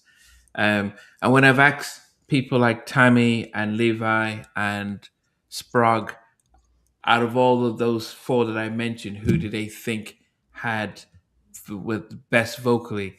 And they all would say Stone Street on his day. Remember Tisha Covington, Stevie? Remember what she said about him? Oh yeah. She did a duet with him, didn't she? Yes, and she was yeah. And Stone Street could, I think, "Want to Make Love." He ad-libbed it. That was not he ad-libbed as he was just singing in the studio and just went, and then they recorded it. That was how good he was. But My bad, guys. Sorry. oh, what happened? Oh no, I'm responding to a comment. Oh, no. But that's how good he was. But as I said, he sadly had his demons, and that meant that they had to re-record the songs and stuff like that. But yeah, that's definitely a beautiful album. Make You Wet. If it was not on it, it would have been a 10 out of 10. But still loved it. If it would have been great. I'm glad Rodney enjoyed. I mean, tuned in and he gave his impression as well. You know, if he wanted to come on to give us any We're updates glad and you're all, everybody's there tonight with us. We're glad you're Yeah. all here. Yeah. Thank you. Yes. Anyway, so Stevie, you have deep dive on Thursday with video. What are you going to do? I'm not sure we're in the process of setting up Thursday night's one, Okay. of getting a guest in, but we've definitely got a Sunday night, next Sunday night, 8:30, the Suave to the Max album review with Okay. Benzins. He's going to be joining me. And like I said, I've got a few other slots if anyone wants to come on and join that podcast. If you know that album, if you got any love for it, you can, we'll get into it. And Lorena on Total R&B. Who should? Oh, let's just say hello to our special guest here. Oh, join me. Hey, Rodney, how you doing? Hey, how's it going? Yeah, it's going good. It's going good. What did you make? Were you around when they did the album? So funny. I came around. You may not know that there was a video to. There was a video to the what's the song with the pool table in the beginning, hitting the balls on the first album. You hear the Booty Call. No. It was another one. It was. It had like a West Coast lead synth sound. Oh, is that Good Life? Good Life. life. Good Life. Good Life. Yeah. So I don't know if the video ever came out to that, but if you look, Yeah, they did. Yeah, but it's very rare. Yeah. I'm in that video. Oh wow. I'm in that video. And I came around and when I first went to Teddy's studio, Blackstreet was working on that album. So I remember leaving. I actually remember, I don't know if it was Sprague or Mucho. I can't remember who it was, but I remember having a cassette of the work in progress. And if you listen to, if there was a different, I'm trying to think of the song that had if I had the titles in front of me, let me put the titles in front of me, then I'll know. There was different production. I'm going to give you a quick one-on-one. Yeah. Because I can remember, I can actually remember, and I actually talked to Teddy about this, like why you didn't go with the original production to some of the stuff to me was even better when they first did it. So for example, the song Physical Thing. So Physical Thing, you hear like they use the Edo G Bulldog sample. The same sample the intro used on Let Me Be the One. Oh. Okay. So you can confirm this with Sprague, anybody, because I remember. And they used a sample. And I don't know if they couldn't clear it or if it was too much, but it feels like Teddy might have played it over versus using the sample. Wow. Okay. And the beat is a little bit different from the original. I preferred the original when I first heard it. Wow. It felt more soulful. Baby Be Mine, as you know, the production is the mix and the production is slightly different from when Joe Stone Street sang it. Yeah. If you listen to it, you can hear the definitely difference in the mix and the drums and all of that. Um, let's see what else I heard. Oh, Make You Wet was different. Okay, I didn't Yeah, like this one. How was that? yeah. I felt like the groove was more interesting on the original. Okay. It felt to me like, and I don't know this factually, but just it felt to me like it could have been a Michael Jackson track that didn't make it on Mm, Dangerous, or let's go that in that direction. Because wow. if you listen to Make You Wet with the hits and all of that, there's a song that wasn't a single on Michael. I think it's called "Can't Let You Go" or something like I can't let her get away. Yeah, yeah, It yeah. it, it gives somewhat of that type of feeling Okay. musically and sonically in I've direction with the heard that hits and all. version. I have heard that version. Yeah, so Does you you're know what I'm right. talking about, right, Stevie? Yeah, Yeah. yeah, yeah. So it's interesting that a lot of things may have changed throughout the process, but I will say this.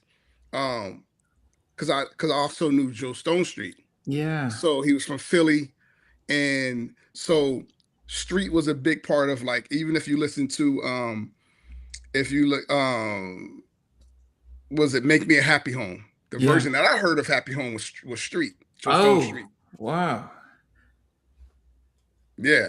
So it was interesting, like hearing some of those first songs. The first songs that I heard from Blackstreet was Streets as a lead vocals, Joe Stone Street as a lead vocals. Wow. Um, and to see that change. But I felt like for me, walking into that room, I felt like a lot of it sonically was very much compatible to that Bobby album. And Yeah. Joe Stone Street, as you know, did a lot of backgrounds on that Bobby and melodies and all that. So I felt like it was like the way Teddy operated. He operated from a zone standpoint, right? So what made Teddy unique is like he can go in and do 10 tracks a day, right? He can go in the studio and he could just vibe and just keep going and just keep going. And again, I don't know this factually, but for when I listen to it, it feels like a timestamp for me. So it feels like whatever he was doing with Bobby, whatever he was coming off of Michael, remember it's all of that Yeah. into this. All of this feels like a timestamp of a period to me. Mm. And then one day he woke up or he was in his car, wherever he was like, okay, now I got to try something else. And then another level took a different shape sonically, right? So what did that say for me? That says to me new samples, right? Because if you listen to the drums, let's just do a drum breakdown real quick. If you listen to the drums on this album, on the debut album, Yeah. and you listen to the drums on the Bobby album, you listen to the drums on some of the remixes that Teddy was doing in that time frame, like Mary J. Blige SWV, and yeah. human nature, all of that, right? You can hear that there was a lot of the similarity in drum percussion loops and snares and kicks was all, but then when he got to another level, it flipped. Mm. Like it became dry sounding, real tight sounding. The remix with ODB, Fix It. You Yeah. hear like you start to hear the shape of his sound starting to change, Mm. and what that tells me is like, they throw out all the old stuff. Yeah. Let's go sample some new stuff. Let's get some new drums in here. Let's get some new sounds in here. I know he had Gerald Hayward coming, um, playing drums like live and sampling live kit stuff. Mm. That's where you get like the sound of the guy. Remember the guy reunion song that came out for the Yeah. soundtrack? Yes. Yes. Yes. That's where you Tell get me that. what you want. Tell me T- what you. No, I'm sorry. Well, The other one. The next one. The next one. I'm sorry. Not tell me what you want. you mean not dancing? Dancing. So you Okay. listen to the drums on Dancing, and you hear that's just a live drummer, and he just sampled and tightened it up or whatever. So Mm. it just tells me like he was moving in a different direction, like sonically, Wow. right? Now, me as a songwriter, I just I think the most brilliant song on the debut album, the most brilliant two songs is "Before I Let You Go" and "Joy." Wow. Joy, I actually sang Joy at my wedding song. My wife's name is Joy, so I used to sing that to her all the time. Oh, I love But that. I can't sing it all. But before I let you go, before I let you go, enjoy. I preferably like the remix version of Joy with the orchestra. Oh yeah, With yeah. I think yeah, you that's a know, video version as well or something. I love that. But I think the songwriting on the next project was just a tad bit better, in my opinion. Oh. And I don't know if it's because maybe Spanky got more involved than from Men and Vision.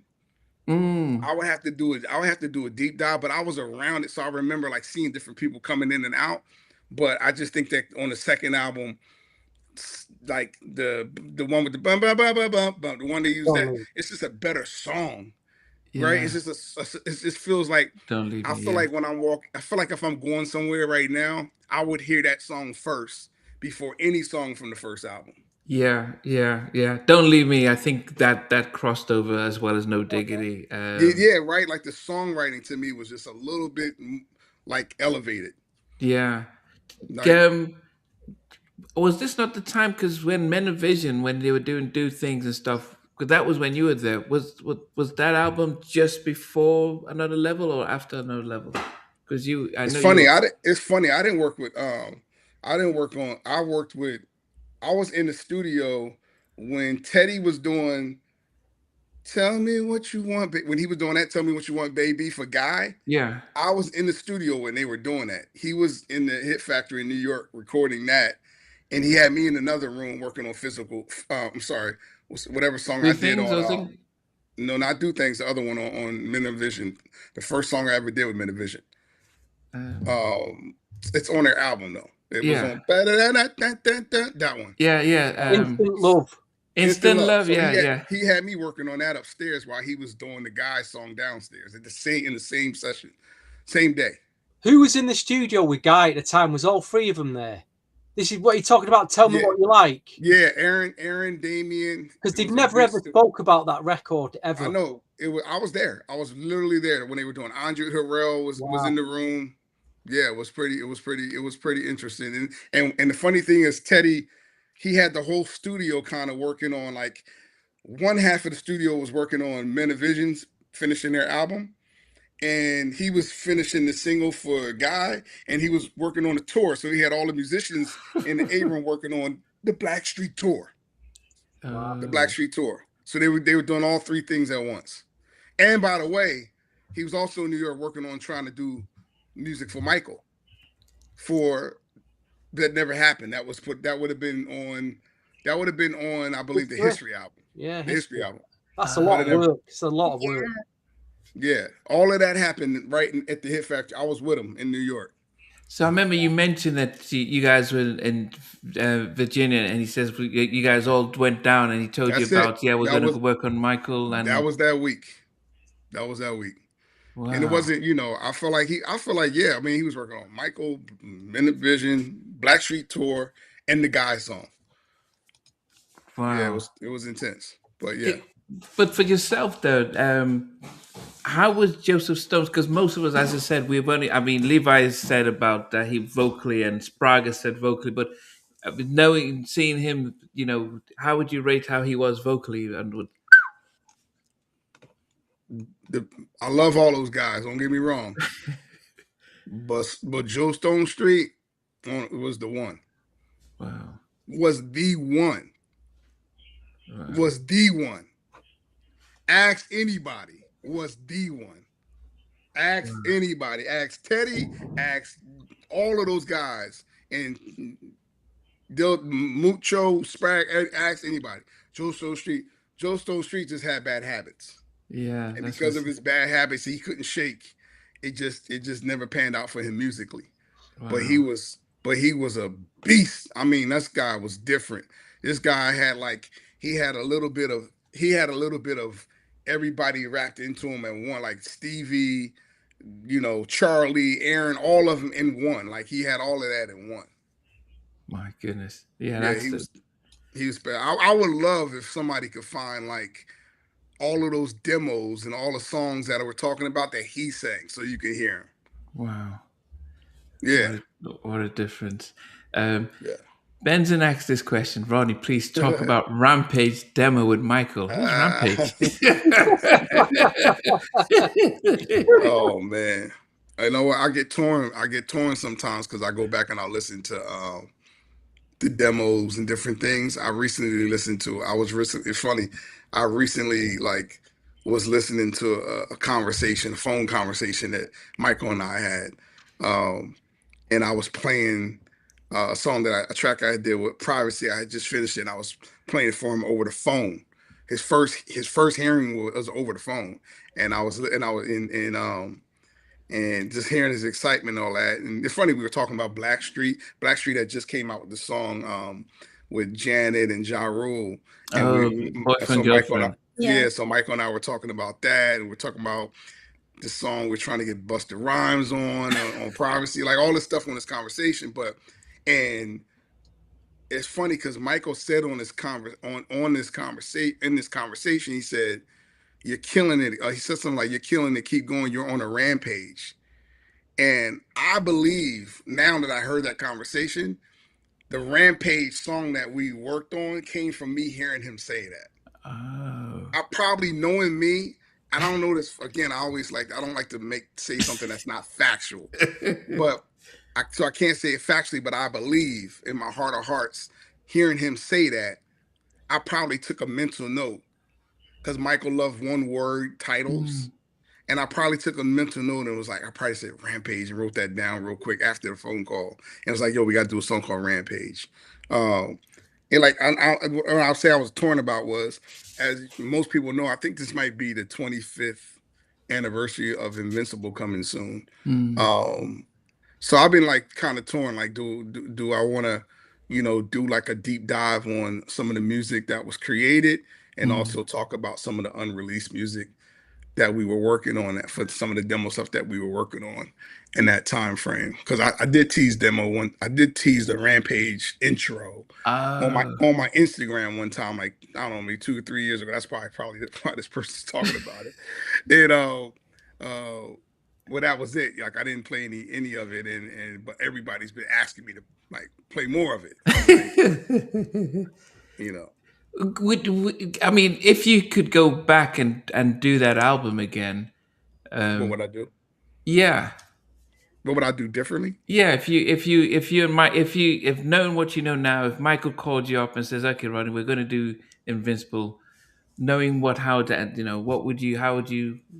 been the direction you take with him?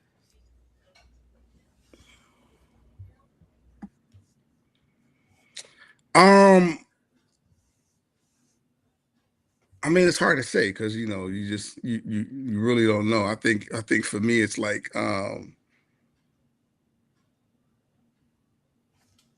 having availability. I mean, I always wonder, like, I'll go back and I'll look at like old footage and old interviews and different things, right? And I'm like, man, like, I worked with Michael a lot, but what if I worked with him more? Wow. You know what I mean? Like, so like when I look at like what we worked on together and what we never had a chance to finish. Cause like we did phases, right? And I remember like I played a bunch of demos for Michael, and then he's like, I want this, start recording. But I remember at the end, I came in and played some stuff that I thought was better than everything that I had did. And he was like, it's too late, Rodney. We're done. We're done.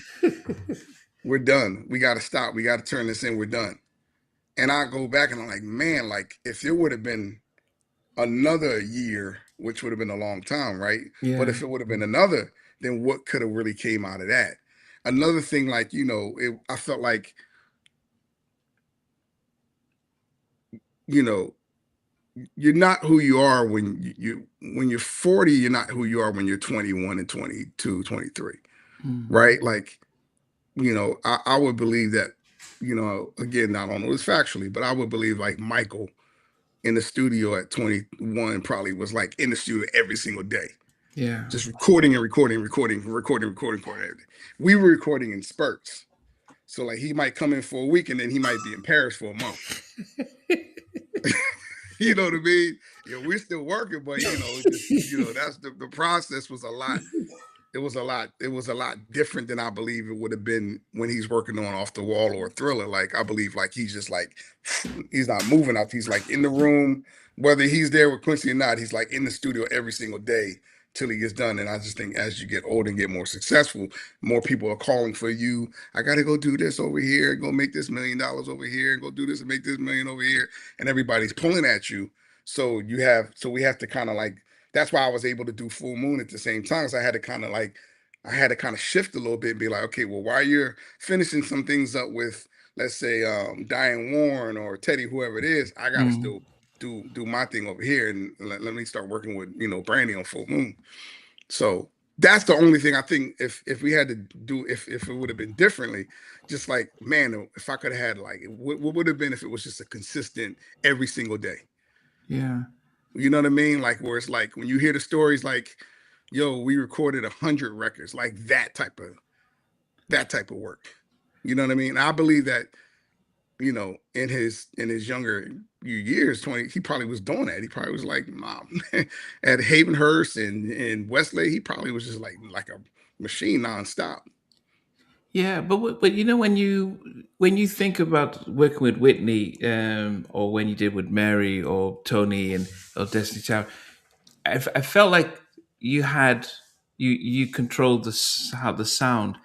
In Invincible, it was it leaning towards what Michael wanted because Yeah, yeah, yeah, for sure, for sure, for sure. Yeah, that would have made a major difference. Like there was definitely times where I encouraged like, nah, you gotta, and Michael was definitely like in his mi- frame of mind of what he wanted.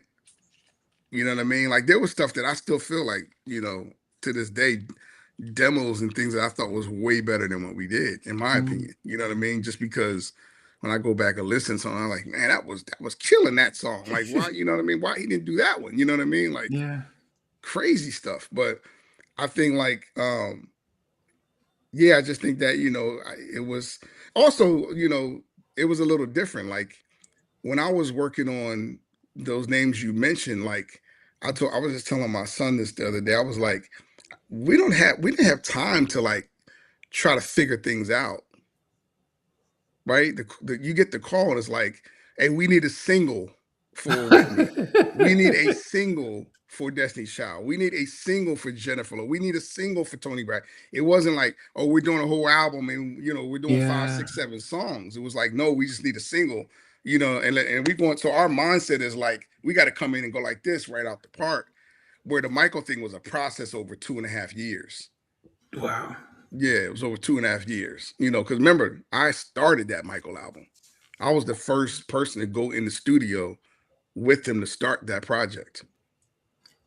Did you ask him how come he didn't go back to Jimmy and Terry or Teddy when he called, or is that how things are? It's just like, well, he called me, I'm just going to go with it and not ask questions.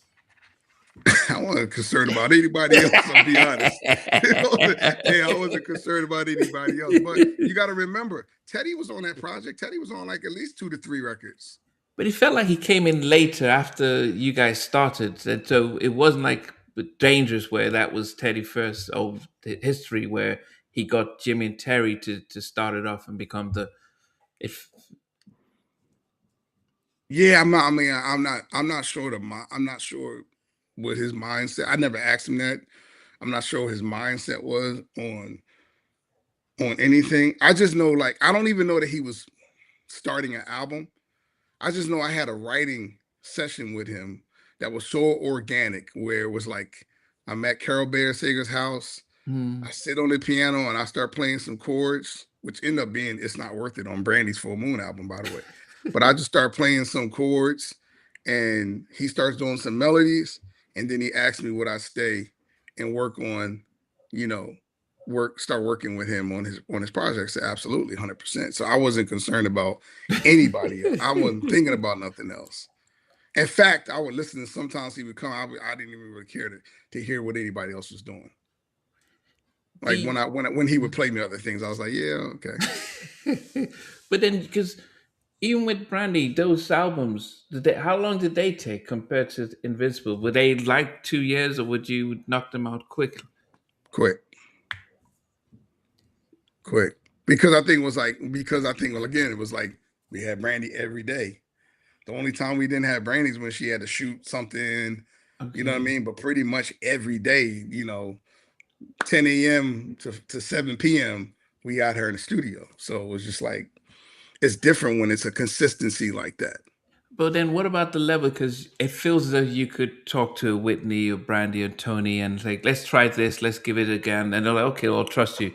It feels as if Michael is very much, well, I've got my own ideas and let's do a hybrid. And then that sort of dilutes what you probably really wanted in the first place. Is that fair or is it, Oh because it, no, because I mean, Rock My World was 100% us. If Michael wasn't that, yeah, Michael didn't write. that Mike, sounds like Michael, it. didn't, Yeah. That yeah, sounds Michael like didn't it. write. Yeah. Yeah, Michael didn't write one inch of Rock My World. He loved it. He heard it. He sang it.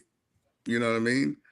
Um, if anything, he pushed us a lot just on just trying to find different sounds and different things. But I also, he wasn't so much. He wasn't writing the stuff that he wrote. I didn't really produce that stuff. He wrote on a couple of my songs. Like he added to it because he felt like the verse might not have been strong enough. So he might have rewrote the verse, or he might have felt like, but that was just like maybe two out of the 6 or 7 songs that I did on that album. Everything else was kind of just like, and maybe that's the part that I'm getting at, right? If it was more on like, yo, we locked in together, you know what I'm saying? And in my world, I would have did, at that time I would have did 10 Rock My Worlds. Yeah, but you You know what I recorded. mean? In I my would have. world. Yeah, I would have In thought you my world. recorded that earlier because by the time it came out in 2001, Rock My World was done. The demo was done 1999 of March. yeah. See, that felt like it felt like your sound had moved on, and but that being the first single 2 3 years later, 2 years later, just didn't give it. Yeah, and you as you said earlier that Sony and everyone loved the song, but it just wasn't powerful enough. It wasn't a Michael, black or white or that those type of scream, those kind of big anthem Yeah, I mean, songs. if you're going for that, but we wasn't going for that either, though. You know what I mean? Like I think a lot of what those songs were like, those were big pop songs. Yeah, yeah. I was a kid making music for the streets that crossed over pop. So like Mm. I wanted to make grooves that people around the way could bump in their car and that will cross over. That was my thing. I didn't care. I was never trying to make a pop song. I didn't know Black or White is a pop song, Yeah. But I will right? say, like, I always compare to like radio here in Montreal because we don't have like 24-hour, 24/7 R&B and hip hop stations. So when You Rock My World came out, like that was playing on our stations here in Montreal. So to me, that crossed over and that's huge because they weren't playing all the different R&B songs on those stations. So when we got songs like that, we were like, oh, this song made it. So in my Yeah, eyes, it and was. and so like, and I think that's why we hear Rock My World now. We don't really hear those other ones that you just mentioned Yeah. because I do think that like the bigness of those are also somewhat they put you in a time capsule. And Mhm. I can't live in a time capsule. That's just me. I can't. Like, don't get me wrong. Those are songs that I jam to because I love Michael Jackson. I love Jimmy Jam and Terry Lewis. I love Teddy Riley. So you come to my house and I'm gonna play those songs, Mm. right? But there's a difference between um there's a big difference between Rhythm Nation and Let's Wait a While. Like Rhythm Nation puts me in the time. Let's Wait a While feels like I can hear it whenever. Mm. You know what I mean? Even Scream is so big that it puts me in the if it puts me like I'm still in the jam. I'm still in the dangerous territory. Yeah. Remember the Time doesn't. Mm. I can hear Remember the Time forever. So then I go off like I go off the youth. So like if I'm running around seeing my daughter and her friends and what they're playing, right? Mm. They're playing Remember the Time, Rock My World, um, um, Want to Be Starting Something. Mm.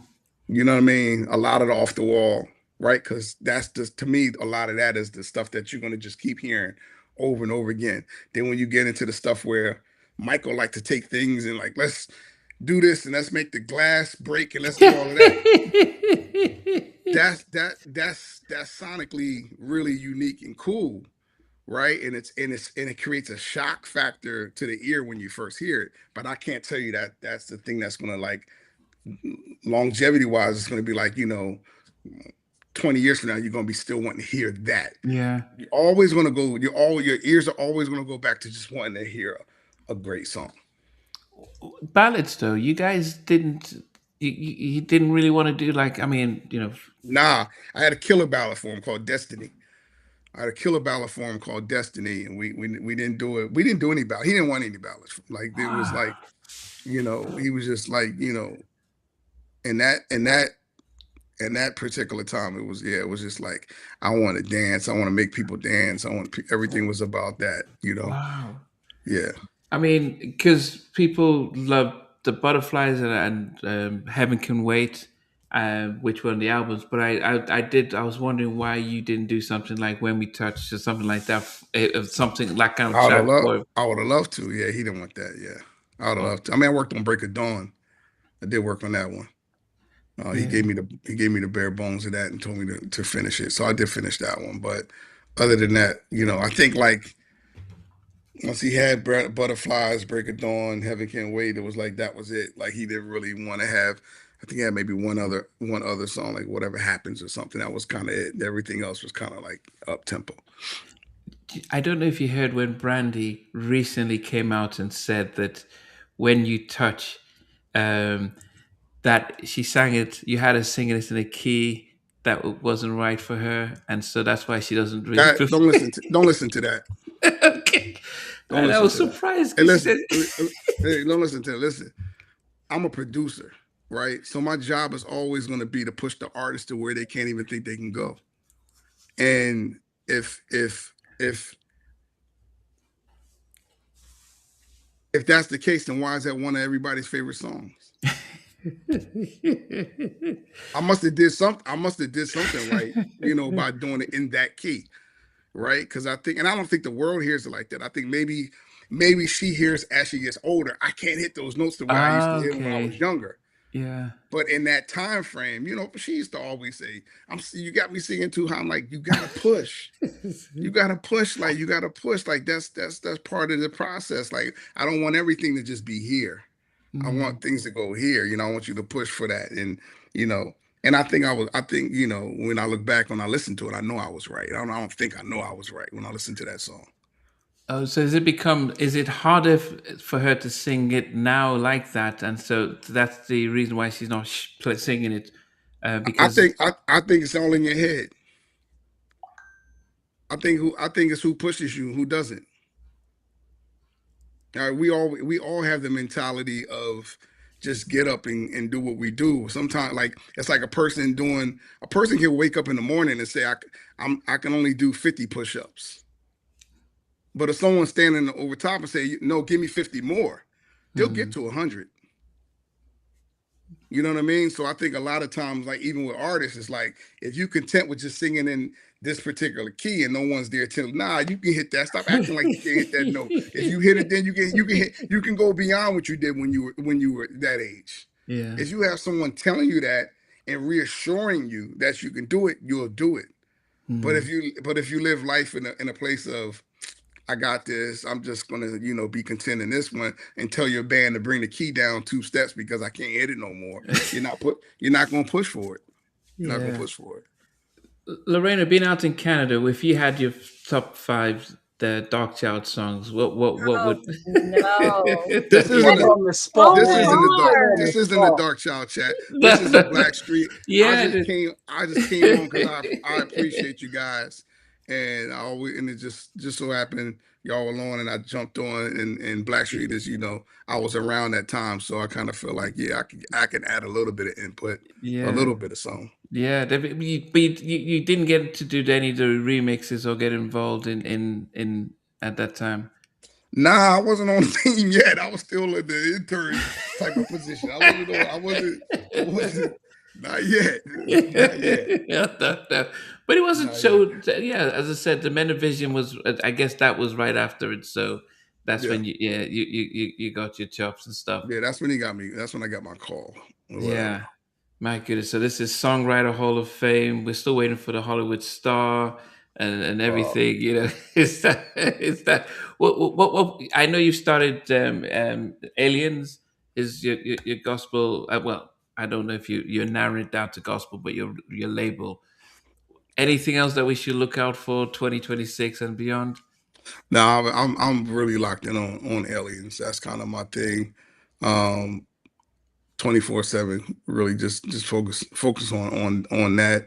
I think I'm mm, working with my daughter now, working with my sons, working with my Wow. daughters. Like my kids all have really amazing chops in different ways. Like, and so just like really working with them to like my daughter, she's 16 and she's making a project right now, and she saw the Michael movie and she told me to go back and get rid of all the sounds that we had, and that Wow. she wanted the drums and the sounds that Michael would use.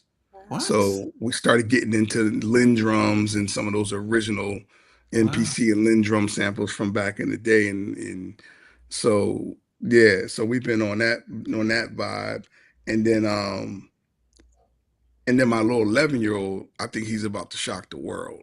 Really, I got 11-year-old kid that he's my youngest, and I posted him a couple of times just like as he makes tracks, and I listen to his beats or whatever. But now he's really starting to come into it. Like in the last few months, he's been like more consistently just creating during the summer break, school break, and to see what he's creating, you would think he was born when I was born because a lot of it sounds like mid 90s. Mm. Um, and the other day I challenged him and I was just like, I was like, yo, you need to do your own melodies. Like, you don't need to be waiting to send that out for someone to write to it or wait for someone. I mean, you need to.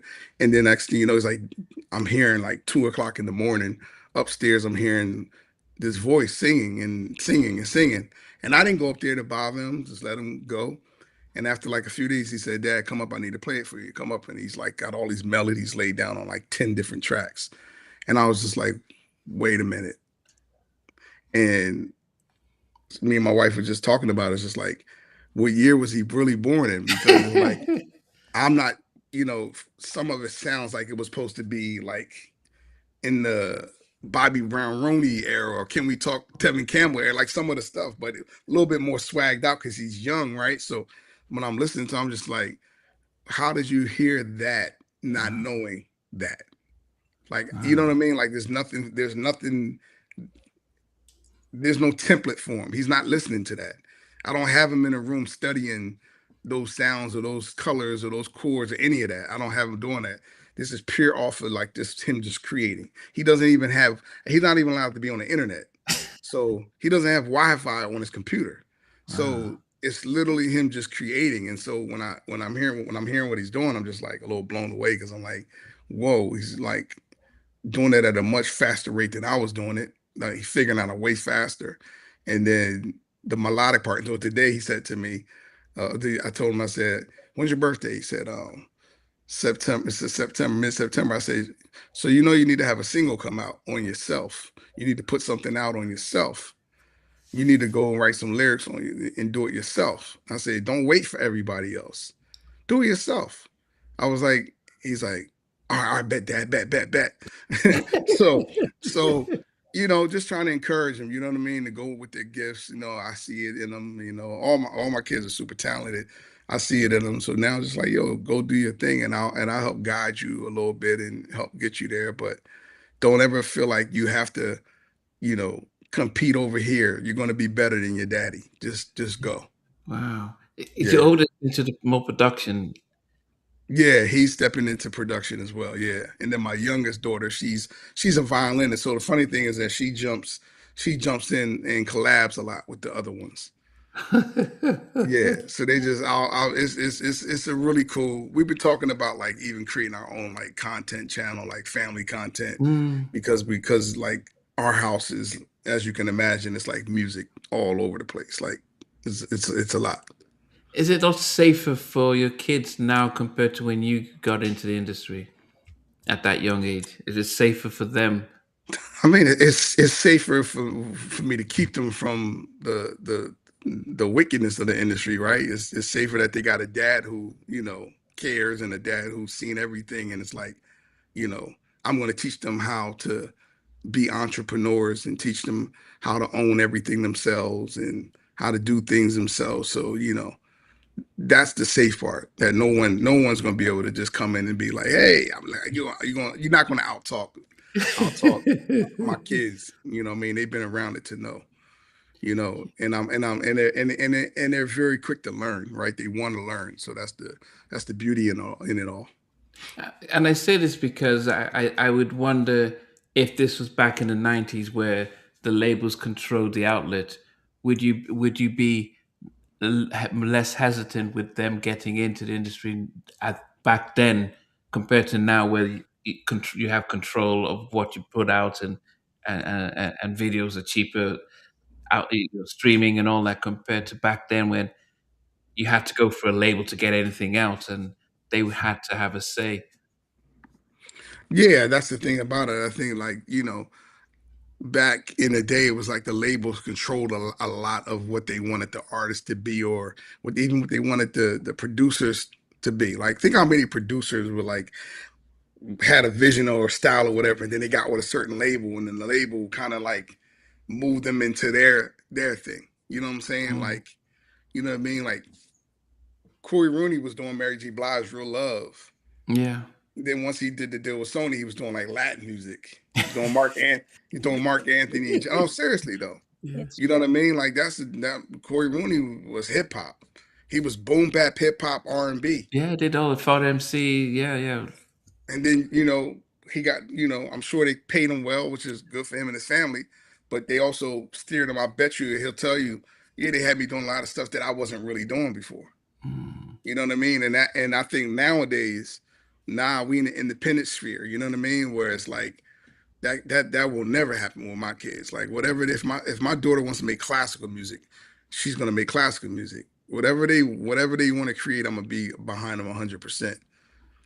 Yeah. And they don't have to ever worry about the things that I used to think about, right? I used to think about, like, are we gonna be number one next week? Are we gonna sell? Is it gonna sell it? Like that? That was all my mind, like, all, because I was programmed that way, right? The Mm. industry made you feel that way, like, yo, we need number one record. We got it. Everything was about that. The same.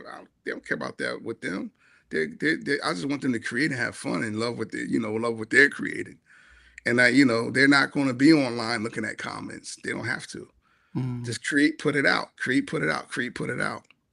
Did that pressure motivate you to be great? Having to come up with another number one, but did that also affect what you might have done if you didn't have that pressure? Because if someone comes to Dark Child for production back then, it was expected to go number one. And does that then affect the ego? Like, yeah, I'm gonna have to get a number one with this, and you're checking the charts, and I you love can't the really. Yeah. The pressure was what I loved, though. Oh, Yeah, that was a very big part of, I think, the success of everything that I did. Was like, um, there was a lady who used to work at Epic. She ran Epic Records, Lisa Ellis, and she calls me in the clutch, because she always said, like, when it was down to like the end of the project, you know, she knew she can call me because I was in the clutch, right? And I was like, I was just telling my guy Casey this last night. I was like, you got to remember, we were called to do the singles. I did one song on Tony Braxton, the album out. He wasn't man enough. It was the single. I did one song on the Destiny Child. It was Say My Name. It was the big single. wow. I did one song on the J Lo. It was If You Had My Love. I think I did one other one on that one, but If You Had My Love was the first single, right? So that is the pressure. The pressure is that you gotta step up because the company needs something that they're going to promote and push to help drive sales to the album. And so I got used to that. Like, and I'll be honest, I didn't want anything else. So my mindset was like, when people would call me and be like, yo, we got this artist and we're about to start this project, I'd be like, nah, call me when you're almost at the end. Seriously, I'd be like, call me when you're almost done. And now we want to start with, nah. Call me when you're almost done, because I know when you're almost done, you're looking for that single to take off. And I want to make sure that we have that.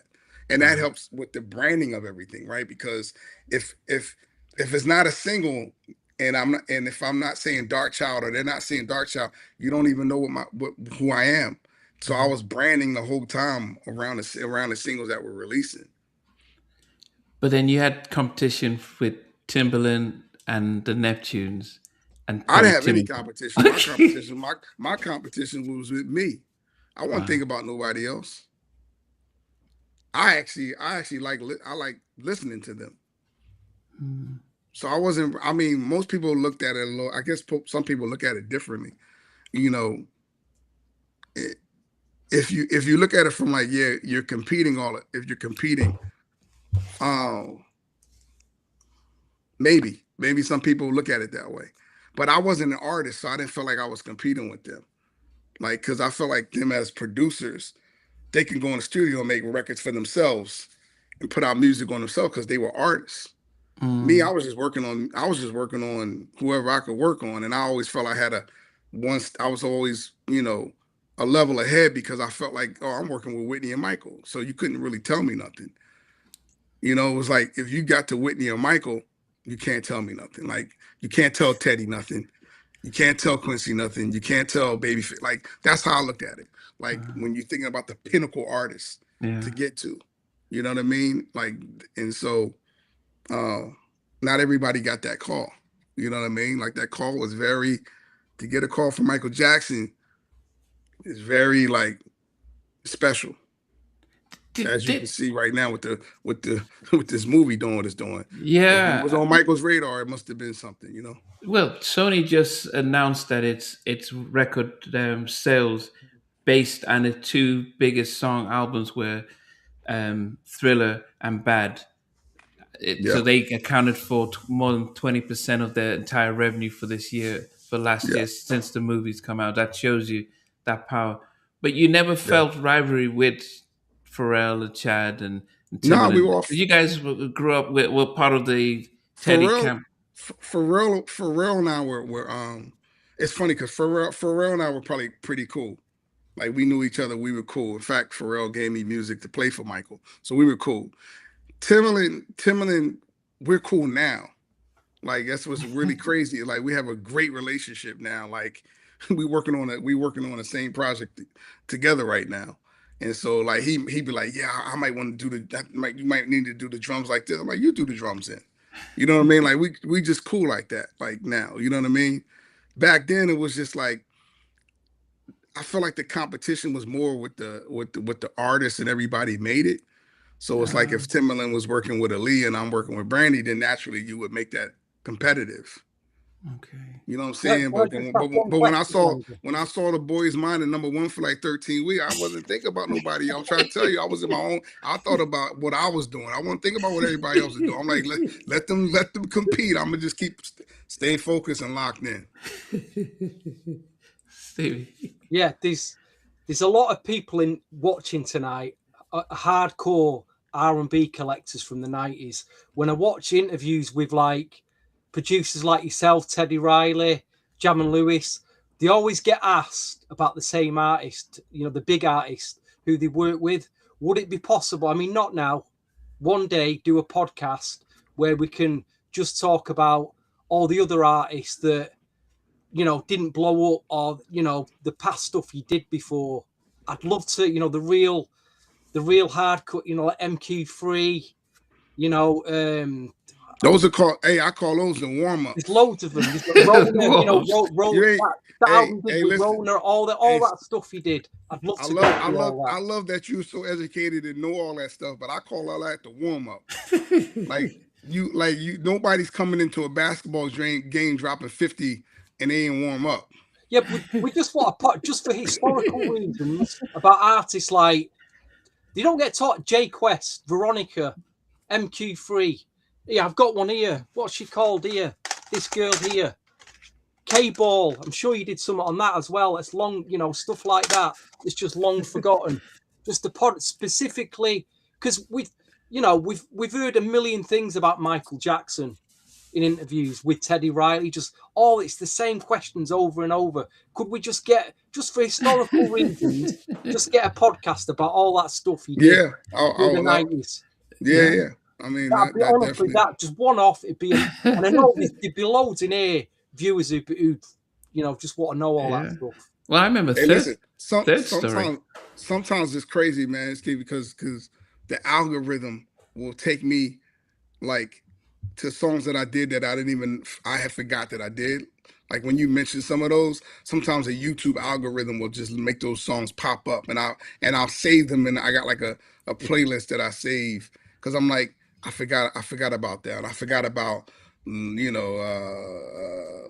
A remix, or like some of these different artists that I was doing remixes on. I forgot about them. I mean, there's one group. There was a girl group in the early 90s that you did that's just like it's bugged the collectors for you. N-Ton, they're called N-Ton, that you did. N-Ton. He come out as they were demos on but again, it's for another podcast. I did it. You did it. Probably. I feel like that might have been the group. I might have been the group that I met at Teddy's. Matter of fact, I remember working with a girl group that I met at Teddy's. So that stuff is incredible. You got to remember. I produced Omar Chandler at like 14, 15 years old. What we need to know. We need to know this. Not, we've heard the Michael Jackson stuff over and over. No disrespect. Yeah, I met Omar Chandler at Teddy, like as a kid at Teddy's. He went back and drove back to Jersey to work with me. Wow. Yeah. Wow. Because I know, you've got Namdi on speed dial on WhatsApp, so we're going to have to set this up. That's my little joke with him, by the way. It's my little joke. He's got Rodney Jerkins on speed dial on WhatsApp. Yeah, but I love that idea though. I think people would appreciate that too.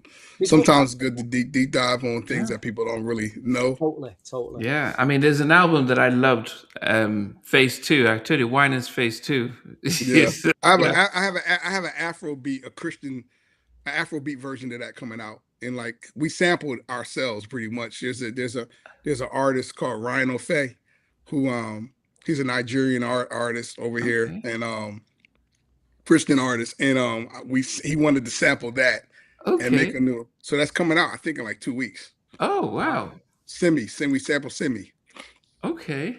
Oh man! I mean, Lorraine, have you heard of Phase 2 Winans? It was the kids of these Winan brothers. They had when I heard it, I loved the album. I was working at Edmonds when you did Third Story, the one they had with Joe Budden. Oh yeah, that's one of my favorites. Yeah, and I remember that one. That was one of my favorites. Jason was the lead singer, and he said that when they were recording, you helped them meet up with Michael at the time and stuff. Yeah. That was one of my I remember taking who was that group back in the day? Immature. Remember Immature? Yeah. I remember taking Immature, wanted to meet Michael so bad. So I took them and Chris Stokes to the Rock My World video shoot to meet Michael. Yep. Took him to the Michael Rock My World video shoot. Yeah. I mean, the idea Stevie mentioned makes sense because your success when you got your Songwriters Hall of Fame wasn't just because of the big hits. I think there was lots of groups that paved the way, lots of things that you did, and I think it's kind of easy. It can be easy to gloss over. Yeah, I mean, listen, you know, those moments and those days of just going from studio to studio and working with everybody, and I mean, I built a enormous catalog because of that, right? Like people don't realize how many songs I really had been part of, and and sometimes it's funny because even back then, some of those groups didn't work out to be the biggest groups, right? But I still had the single on them for some reason. So like even in that early embryonic stage of my career, the goal was still the same thing. Like we need a single, and you're working with these groups and these artists and all these different labels, and you're building relationships ultimately, right? And you're building trust of A&Rs, and then one day you start to catch the groove on a different level, right? And then you start to have more self-confidence and belief. I always had the confidence, but I don't think it wasn't really until I started working with like Gina Thompson that prepared me for Mary J. Blige, and then so on and so on. Like it's like then the real it's just it was just a different thing, Yeah. a different level of artistry when you start working with certain artists in the studio. I started to see the difference. I don't know if you saw that Mary responded to the when we came on and spoke about the video with the song with Puffy, Oh, the she sample. did. Yeah, she did. She was with Fat Joe and Jadakiss, and she then said that somebody showed her that when you were telling us about that thing, and then she uh, said, "Yeah, Ron, don't let Puffy hear that." So she confirmed. yeah, she did. I told you, I'm not gonna ever tell y'all no lies. She did. Yeah, that's my girl, man. I got something coming out with her in the next few weeks as well. What? Yeah, she wanted to do like an Afro beat thing, and so you guys will be hearing it soon with her. And we got this little. I'm not gonna give it away. It's a cool sample hook shit that she redid too. Oh, By artists that really no one's really tapped into like that. So it's gonna be kind of cool. oh, Yeah, okay. So the but but proper Mary's work. my Yeah. Mary's my like. You gotta understand that's like a sister at this point. You know what I mean? Like Mary, like if I called Mary right now, it's like, yeah, I need to get in the studio tomorrow. It's done. She's not saying no. She's not saying I'm tired. She's not saying I don't feel like. She's like, all right, let's go, let's get it. We had that type of relationship for 30 years now. Mm, I think I started working with Mary in 1996. wow. Yeah. See, that's for me. That's the golden period of R&B, from that early '90s to the mid '90s up to about the end of '96. Nothing. Let me You tell know, you, that's nothing the like it. golden. No, That no, is no, the real cream of nothing it. like it. Nothing like it. And it Mm, just it doesn't We get just talked about. Really doesn't we get we talked took a about. whatever, what was it, 9 hour, it was a 9.5 hour road trip from Florida to Tennessee recently, my family, and that's all we played. I told my wife, I said, you're the DJ. I'm driving and you the DJ. And that's all she played. She played that era. And it was beautiful, like just hearing so many incredible. It's just like the songs. I just like the songs and the songwriting and the vocal. You got to remember too, like you got all of these things that you have to keep in mind, right? One, 99.9% from 1990 or whatever you want to call it to 1999 to 2000, 99.9% of those songs were recorded with a tape machine. That's wow. one. 99.9% of those songs did not have auto tune. That's number two. Mhm. So what does that mean? The producers had to push the artists to get to the note, Mm, right? We had to go. No, you're flat. Hit it. Go again. No, you're sharp. Go down. You got to keep pushing it, right? mm, And because of that, there wasn't the technology. We didn't have all that yet, so we had to work extra hard to get what we wanted, mm. which gave all the consumers something I feel like a little bit more real. Yeah, You know yeah. what I mean? And so that's why that era to me was just like so special. When I look back, I'm like, man, like yo, the way we worked, the way we recorded, the way we mixed, everything that we did, the way we did background, the way that we did it was a lot more work for it than it is now because of technology, of course, right? Because the Mm. technology has changed everything. But yeah, you can't replace that era for sense. For me, it's I hate to say it because I was part of it but it is my favorite era of music. you know. Yeah. And I love 70s, I love 80s, I love all type. But something about the 90s to me is just like it hits a little different for me.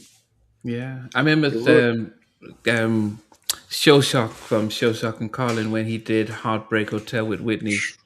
we played that one. We played that one.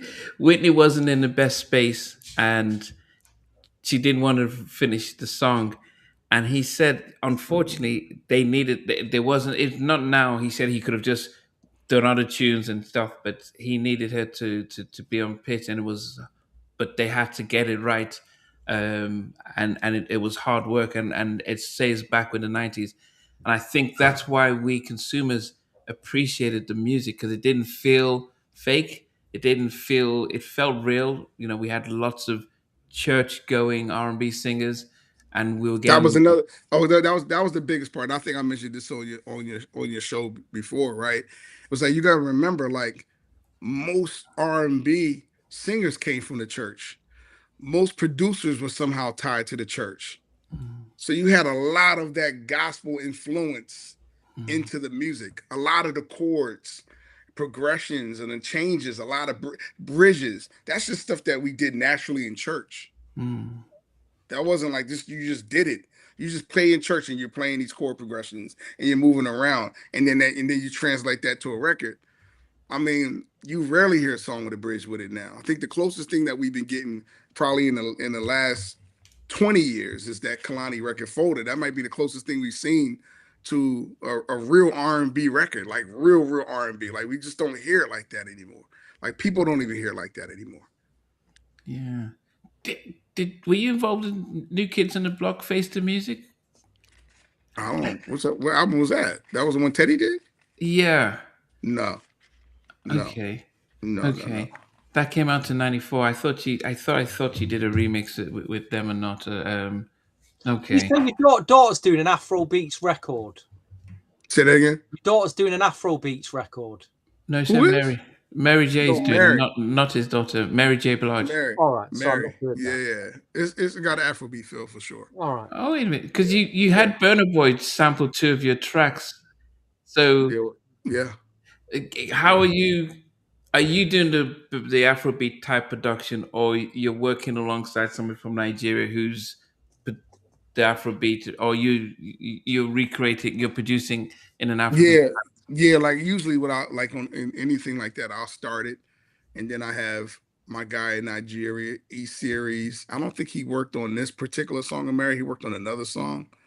But my man E Series is my Nigerian guy. Then I got Luke Goliath out of South Africa is my other African Connect producer. So I got like a team and crew in Africa that when I'm working on African style records to keep it authentic. Is Afrobeat still? I don't know. I thought Again, the it's golden period of Afro Beats was before COVID.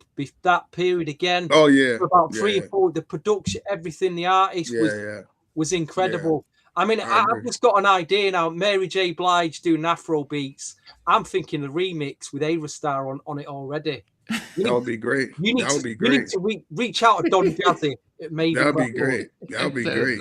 Yeah, that would be great. Imagine, Look, that'd be massive. That'd that would be be huge. great. Yeah, yeah. nah, that'd be Massive great. it is because the Americans are kind of they've caught up with Afro beats now. They've caught up with it 4 or 5 years too late for me, but they have jumped on it.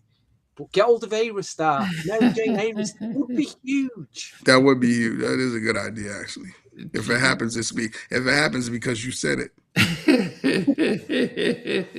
remember that. Remember I that. know Don Jazzy. I could send him a message. Send him a message. It might be the move. It might be the move.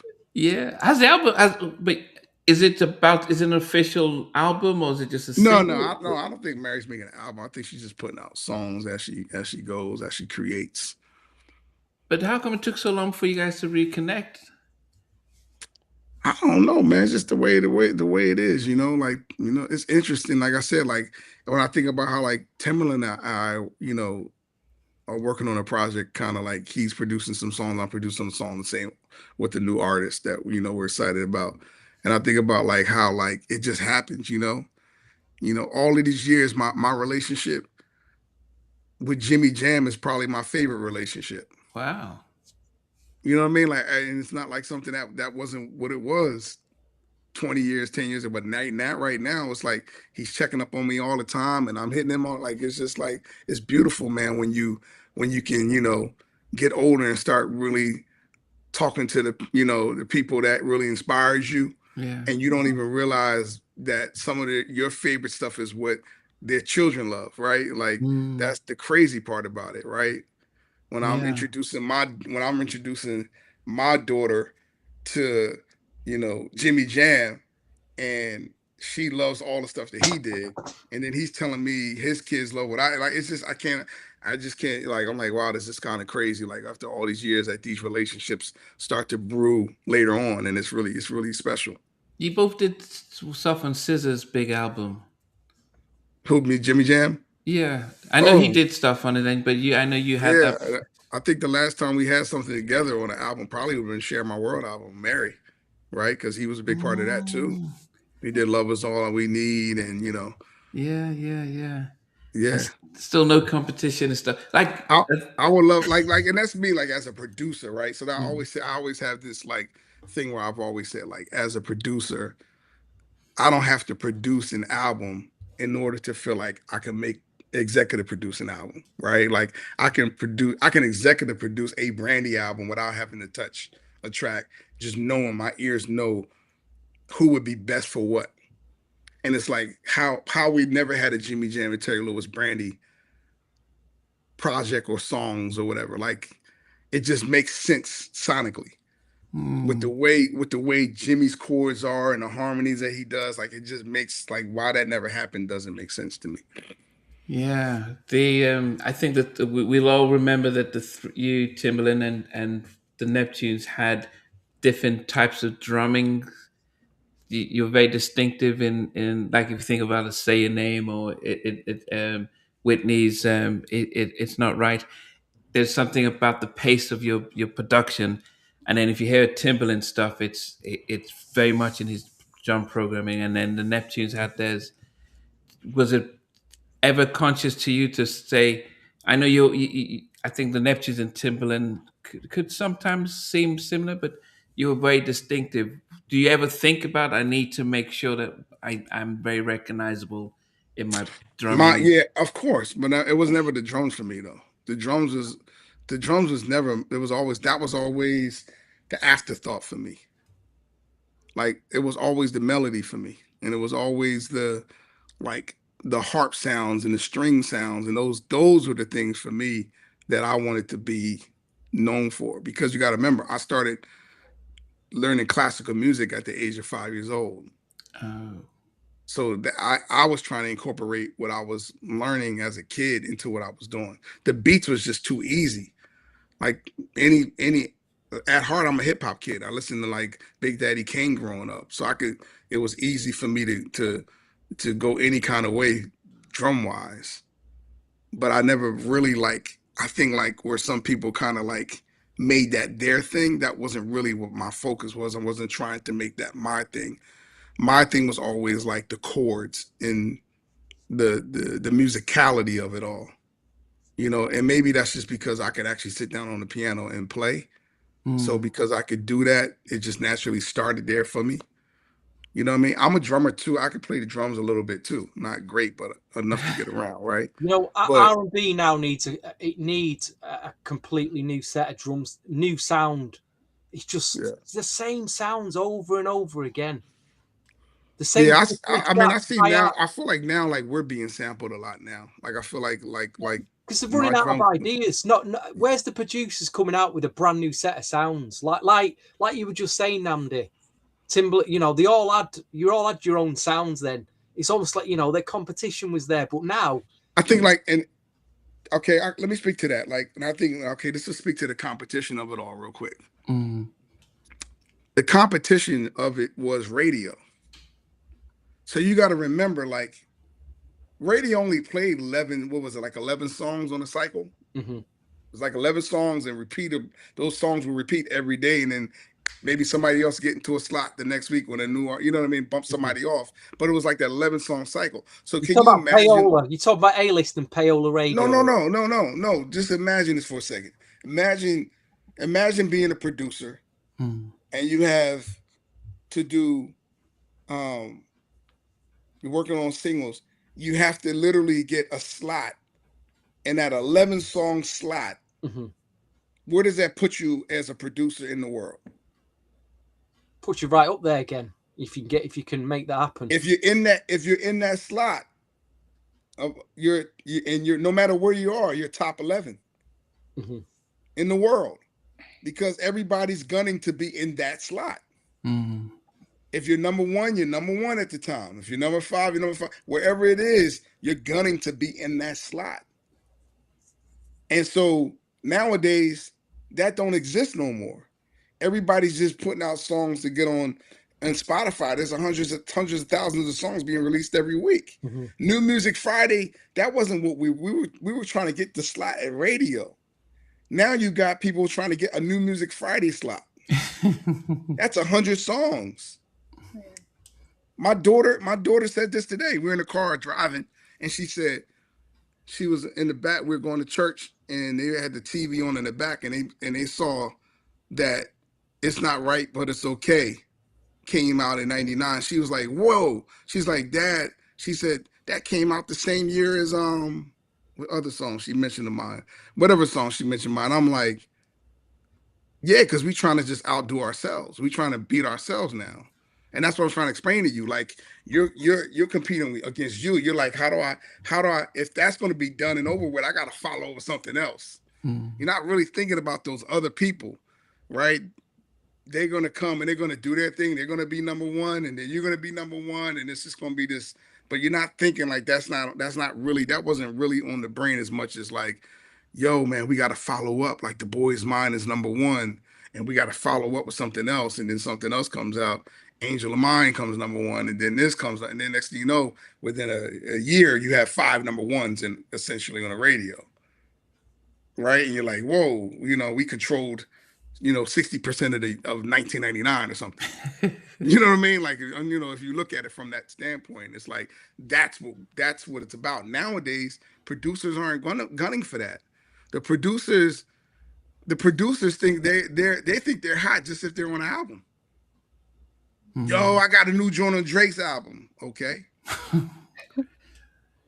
You know what I mean? Like after the album comes out, did what it does, huge. No one even knows who that producer is. They didn't brand themselves. It wasn't it wasn't a single, it wasn't the radio hit. All of those things, that's what we cared about. What really mattered. So now I just think that kind of sounds like they do stuff for social media. I find that's what it sounds like. The bar is super low. The bar is super low, and they don't even. And then it goes back to the sounds. You got to remember, everybody has access to all the same sounds now. So to be special with a different drum sound, music. That's what it feels like. Laptop music to me. But where is? But where. I don't know. Are you inspired to make something just that hasn't been heard before? Can it be done? It can be done, but you have to have the artist that it needs to be done with. Right. Okay. There has to be the artist that cares. The artist that crying out for it now. The artist that cares enough to do that, right? They have to care. They got to be one. Michael cared. Michael said it so much. I want to make history. I want to be the best. I want to sell. He cares so much about being way removed from everybody else. He cared about it. So, if you find those artists that really care, it can be done. Yeah. Listen, sure. I'm already thinking Mary J. Blige, J. Star, new set of pounds, But I think it reminds me, I think you said this last time when we did the live for Mary. You were saying like how Michael was saying like to find a sound, like he would say like go in a junkyard and like hit different things. So I feel like no one's doing that now, or like you said, an artist is not pushing the producer, or they're not pushing each other to create something new. No, not at all. Not at all. Did they capture it in the movie when he was saying, I need to get the sound before Prince does? I don't know if you remember that in the movie. I saw that clip. Yeah. But maybe that wasn't true. But the way you're describing that, he wanted the sound because if he came and he didn't take advantage of it, God would have given it to Prince or given it. He might have said that though. I can see him saying something like that. But that's what you were saying about he wanted to keep innovating and capturing something new and not regurgitate Yeah. what's already out there. And when you have that sort of platform, how many of people are like that, like a Prince? I mean, that are just constantly looking for something and reinventing themselves. Yeah, well, I mean, I think we all have it in us, and whatever craft we're in. I think like God just He gives us these abilities, these talents, but we have to work. The Word of God says that faith without works is dead. So you can have all the faith in, well, I'm gonna be this, but if you're not working and not staying up late at night working on your craft and digging deep to try to find those sounds, you're never going to get there. You know what I mean? Mm. Like when you look at the back of behind Stevie, you see vinyl. Like you come to my studio, you see vinyl, right? And I think like I feel like kids today don't even have the patience to put a record on the needle. But then again, vinyl sales are going up again, so you never know. There might Mm. be a rebirth of something happening, right? Yeah. There might be some young producer taking it serious right now. Like, nah, I'm seeing all these podcasts. I'm gonna go and dig and go deep into it. It might be somebody else that comes up and it'd be the next biggest thing that we like, whoa, they created a whole new sound in Honestly, this era. it's what black music needs at the moment. You know what I mean? It really does need it. Mm. Yeah, but then you have to ask yourself like I always say, like, who's the artist to carry it, right? Like, yeah, I agree with you 100%. Like, but who's the artist to like that's going to carry it and be like they're the ones that carries that that sound. That's Mm. willing to go with it. Yeah. Yeah, that's willing to and to take risk, right? Like just don't just take some risk and be unique with it. You know, Yeah. Just before we finish up, Coco's Sunshine, was that your biggest surprise that it it didn't explode? I'm not. No, I don't. I mean, I can't tell you. I had a better song, in my opinion, with SWV that never came out called "It's Over." What? Called Yeah, what? Sorry. called "It's Over." Did they record it already or? Yeah, it's a long. You don't even understand. This is a long story, but yeah, they recorded it. I wrote it with them. Actually, I wrote it with them at their apartment in Jersey, and we recorded it. And there was a deadline for it to make the album or something like that, and I missed the deadline by a few hours because the engineer fell asleep. Yeah, I had to try an engineer. I had an engineer I never worked with, and he actually fell asleep in the studio where I needed to turn in the record by a certain time. And it's funny, but I don't listen. Regardless, it didn't happen. I still like that song to this day. My wife has been telling me that I should get like all the '90s artists together now and do a project with them all, like do a whole like go grab Coco, SWV, Faith Evans, Mary, everybody, and do like a whole project and do like you know what I mean, like Jim and Terry did it during Yeah. COVID. They got Volume one. Usher and all the people they've worked with, and yeah, Mariah and stuff. yeah. I Yeah. don't know, I don't know, maybe, but you know, but then yeah, Sunshine was fun. We did Sunshine at Whitney Houston's house actually. Now I think Wow. about it. Yeah, Wow. I created that at Whitney Houston's house. Right after I finished working with Whitney, I came back to her house and I rented her guest house for like a month because her guest house studio, I liked it so much that I Wow. went there. Me, Harvey Mason Jr., my brother Sean, we all just went out there and camped out um, for like a month, and that's where I created Sunshine. Wow. Sunshine record. Yeah. And the Coco came out to the house and I played it for her. And she helped she I played the demo of the track and then she sat with us and started writing it. So she wrote with us on it. It was about her son actually. Um, she wrote it for her first. She had just had her first son. So Okay. Okay. yeah. And Yeah. he said, but that so he said he wasn't surprised that the album didn't blow up. No, I mean I was never surprised in our industry by anything. It's like, like the things, it's always the things that you think are going to blow up, don't blow up, and the things that you don't think they blow up. Oh. You know what I mean? Like it's always that. It's always been that. It's like the ones you really think like, yo, this is going to be out of here, out of here. You'd be like, well, that wasn't out of here. And the ones you don't even think about, like, those are the ones be like, whoa, what just happened? It's starting to catch. People like this one really like that. Kind of shocks you a little bit. Yeah, I would guess the boys' But I man would love, have been one of them. You know. Yeah, but I love Sunshine. Like I love working with Coco. She's amazing. All the songs I did on her album was just fun to do. I did like four with her on that album. It was just fun to do. Yeah, Yeah, goodness. she was fun. Yeah, and we have always got to remember LaShawn Daniels, probably one of the, you know, writer moves and all that. Yes. Yeah. Yeah, he was gifted, super gifted, Yeah. special talent. Yeah. Wow. So we should look out. We've heard it from here that Rodney has done an Afrobeat joint with Mary J. We don't know who's going to be on it with her, but I guess we'll be surprised when it comes out. Check Mate, out. Namdi, you need to do a reel where we're discussing Mary J and Ayra Star. I want to send it. I want to send it to Don Jazzy at Maven Records in Lagos, and I want to see if we can make this happen. I love Okay. that. Blow people's I heads. love This that. could blow people's heads away. Well, I love that. let's have the album come out. I But think we people, can make this happen. I really do. but also I people love that. check out Aliens, which is Rodney's label. Yeah. Yeah. He's got some a diverse talents on the roster, Yeah. and I think would your kids be signed to it, or they're going to have Oh something yeah. different? Yeah, they'll be signed to it for sure. Yeah, they'll be definitely Yeah. signed for it. Yes, and it's just I guess people should understand this is a privilege and an honor that Ronnie's came on as we start off talking about Blackstreet, talk about their debut album, and I think I was just saying I about feel like some. I'm like a regular on here now. Like He would, yeah, every few months. yeah, You'll be I'm like doing some I'm top one of 10 your hosts. countdown soon. I'm one of your co-hosts now. You know what I mean? yeah. No, I will always say that it's a privilege and an honor that that you did be in the midst of everything, be able to jump in and for all of us, it's definitely a privilege that Yeah. that you'd be able to do that. I Nah. yeah. So Well, listen. Thank you. Thanks for always allowing me to come on, and thank you for keeping what the '90s was.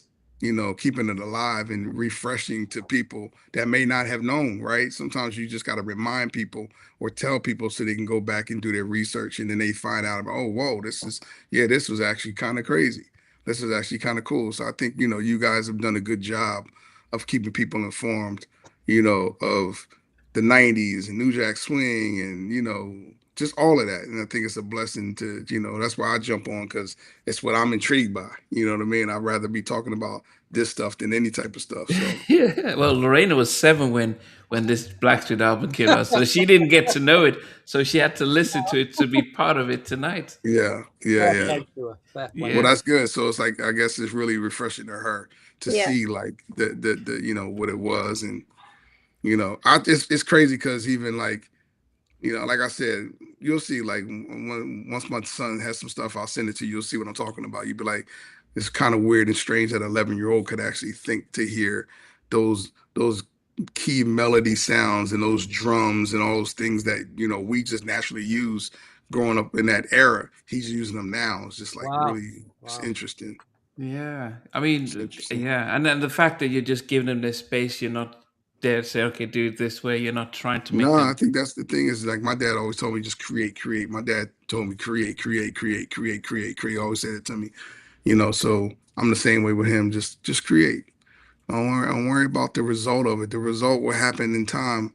You're gonna go through things where again, like you talk about, some stuff will be great and blow up in your face. Like, whoa, Yeah. some stuff would be duds, some stuff will be it's just the way it works. And but just keep creating. Don't ever stop creating. We need your biopic. I saw if you guys did not see during the lockdown, Rodney had a friend record almost like a teaser, and I Yeah, remember when he's a kid, and yeah, he gets a call that says, "Yeah, Teddy's trying to tell his yeah, parents, can you take me down there?" So yeah. I actually was like, "Wow, I can't wait to see this the movie and I stuff." know, I know, I know. That was something I would love to do one day for sure. But well, one day, I mean, you saw the Pharrell one, you've seen the Michael one. I mean, definitely you've got a different story I to. know, I know. I do I have a mean, you're a story. kid. You got to see Teddy. I mean, and Michael. I mean, that doesn't just happen. So that would definitely be. Yeah, I know. I got stories for days, for days, Yeah, for yeah, days. yeah. Wow, goodness. I know that DJ Otis says one day you should tell us about One Accord. I've never heard of them, but Yeah, Is yeah. that, One that Accord. podcast we're talking about, Namdi? Yeah, That's that yeah. stuff, that project was banging actually. That's one we definitely can go deep diving on. That's like some of the best music that never came out. It was really that's the hard part of this business is when you work on something and you feel we're passionate, and then sometimes a label you don't see eye to eye with the label, doesn't see the light of day, and it's like you got all these gems that were just like super dope in and the you can't do can. anything with it. I mean, you can if you could find like someone to do it now, and like that has that. Like I said, they have to have it though. Like they have to. It's something about like I said, coming out of church. One Accord Mm. was right out of church, all of them. You know what I mean? Like a lot of the people that I work with, like nowadays, man, it's hard. Like I talk to artists, and you go to church? No, I'm like, what? How you not go to church? Like that's where all the gems is comes out of church. The Yeah, best musicians, the best everything. yeah. But yeah, I mean, some of that stuff, like I would love to like just release like an unreleased album, like an album of all unreleased songs. Like find all those people, give them a piece of the masters, and be like, hey, we're just gonna Okay. put this out as like, that would be kind of cool. That would be dope. Yeah, that'd be kind of cool. Hey, what will stop you though? I don't know, me. I'll stop me, man. A lot of times I get these bright ideas and I just like don't do it because I move on from it. Just like You can't I'm do a trying to. mixtape though, which means that it's out there and it's not a. I Oh, know. I'm so focused on my aliens thing right now. I don't even yeah, know. Like one day I'll get back into like that part of things, but right now I'm just kind of super focused on helping these young guys fulfill their mission and their vision in life, and bringing faith-based music in a new form. And yeah.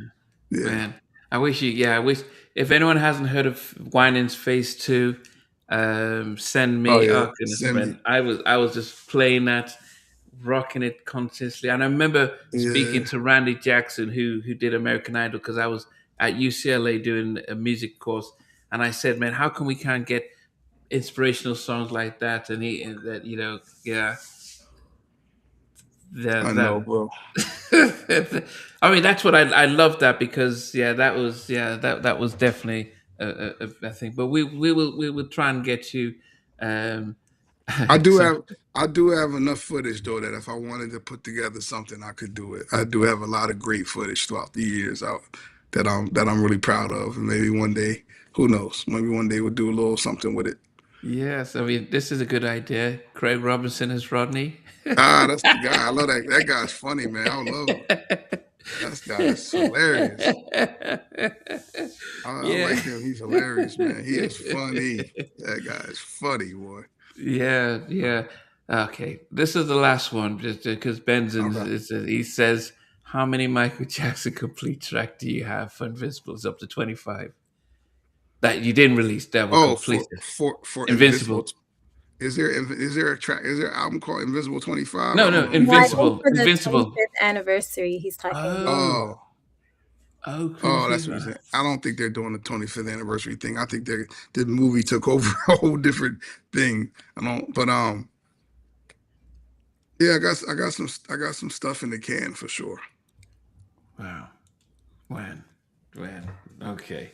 Yes. Yeah. What we'll put it in the diary, Stevie, for um on not unreleased but the unsung Dark Child Productions. Yes, please. Unsung Dark Child Productions, and That'd because be fun. I know that there'll be so many people out there that will say, "What about this and this?" And most people will be shocked that you did anything with them, and you That'd be can you fun. can tell the story about them as well. Yeah, that'd be fun. Yeah. Oh man, Rod, you have to understand. It is definitely a privilege and honor that you're not only commenting, but taking time out of your schedule just to come and chat with us. This is definitely we're definitely blessed by your presence, and definitely Thank honored you. as well. Thanks, man. I appreciate it. Thank you, guys. Yes. All right, guys. All So right, guys. Take care. thanks, Roddy. Good night to All everyone right, later. tuning in tonight. Later. Sticking with us. All Thanks. right, guys. See ya. See you. Wow. Okay. So, um, that was definitely a long, definitely blessed. Lauren, I mean, Lauren, any final thoughts? No, I think I love listening to him because he has so many stories. So you're always learning all the new stuff. And I love hearing stuff behind the scenes. So it was great. And then the question that I had for him, he answered anyways, because I wanted to know if he was going to ever do like his own album, like how Jam and Lewis had theirs and different Timberland like put out music as an artist. But I think that would be cool if that's something that he did down the line. Yeah, Stevie. I think we've got a. I think potentially we've got a hit record on our hands tonight, Namdi. I'm telling you, mate, we've got a potential hit record here. Oh, you don't want the Mary? Yeah. Star, I'm telling you. We've got to make it. We've got to make out of that conversation. We could make a hit record happening. I'm convinced. Okay. For me, as I said, I never take it for granted who the reach of the channel, and it's always a privilege that for the fact that Rodney was watching and he commented, and then I took the chance of putting the link, and he did come on. I don't take that for granted, but Stevie, it's a good idea to celebrate some of those because we all know the big hits. We have to, Namdi. We all know the big hits, but then there's certain songs that didn't come out. So I'm all Michael Jackson out this year. I've seen the movie. It's fantastic. IG's full of Michael Jackson impersonators. People got to see the film like 20 times. And it's only like 7 months into the year, and it's like he's still here. It's like he never went away. It's like he's Michael. It's like going back to Thriller from when I was a kid. Like he was. It's like I'm exhausted with Michael Jackson stuff now. Well, yeah. Love it. I think for those of us hardcore fans, the fact that he's still getting his flowers But is what we great. didn't say was, and we should have said to him that the album Invincible is making, due to social media and due to the movie, it is making a bit of a resurgence. People are discovering it, rediscovering tracks on the album, and they're calling for an anniversary release and everything. Into existence. It wouldn't. I won't. I guarantee that Sony's thinking about how much money they've made of the Michael movie. That they're like, let's just celebrate 25 years of Invincible, and I'm sure maybe they'll give them a call to say, hey, they did everything to kill that album when it came out. Now let's do everything. Yeah. To give it its flowers. Yeah. Anyway, Lam, let's get out of here now. 3 hours, man. I need to sleep. Well, fortunately, the funny thing is that we started 30 minutes earlier. So, guys, if you just joined, the first hour and a half was Blackstreet, and the last hour and a half we had the honor of producer Ronnie Darkchild. Amazing. Telling us some gems and stuff. So we will catch you guys. Well, don't forget Thursday. Stevie has his deep dive. Don't forget that next Sunday as well, live on my channel. He's going to do with Benson. They're going to do the Suave album, and VJ's Knight and myself and Stevie come back on the 16th where we do The Boys. Is it The Return or I can't remember the name of the album now. The Boys. But Lorraine, if you fancy doing a new Jack Swing album next week, you can do the Suave album with us if you want. We'll send you the album. Yeah, I'm gonna let you know by Tuesday if I can do it. Okay, that'll be interesting. All right, guys, we will catch you, and thanks for tuning in. Hey guys, thanks for watching. Thanks for being a part of Halftime Chat. Please remember to subscribe, share, and comment. But most importantly, why don't you become a member of Halftime Chat? We've got amazing videos, amazing perks, and being able to support the channel. But anyway, thanks for watching. Take care. I never participated in that kind of. Somewhere in between. For even loving us, on which I didn't miss you really.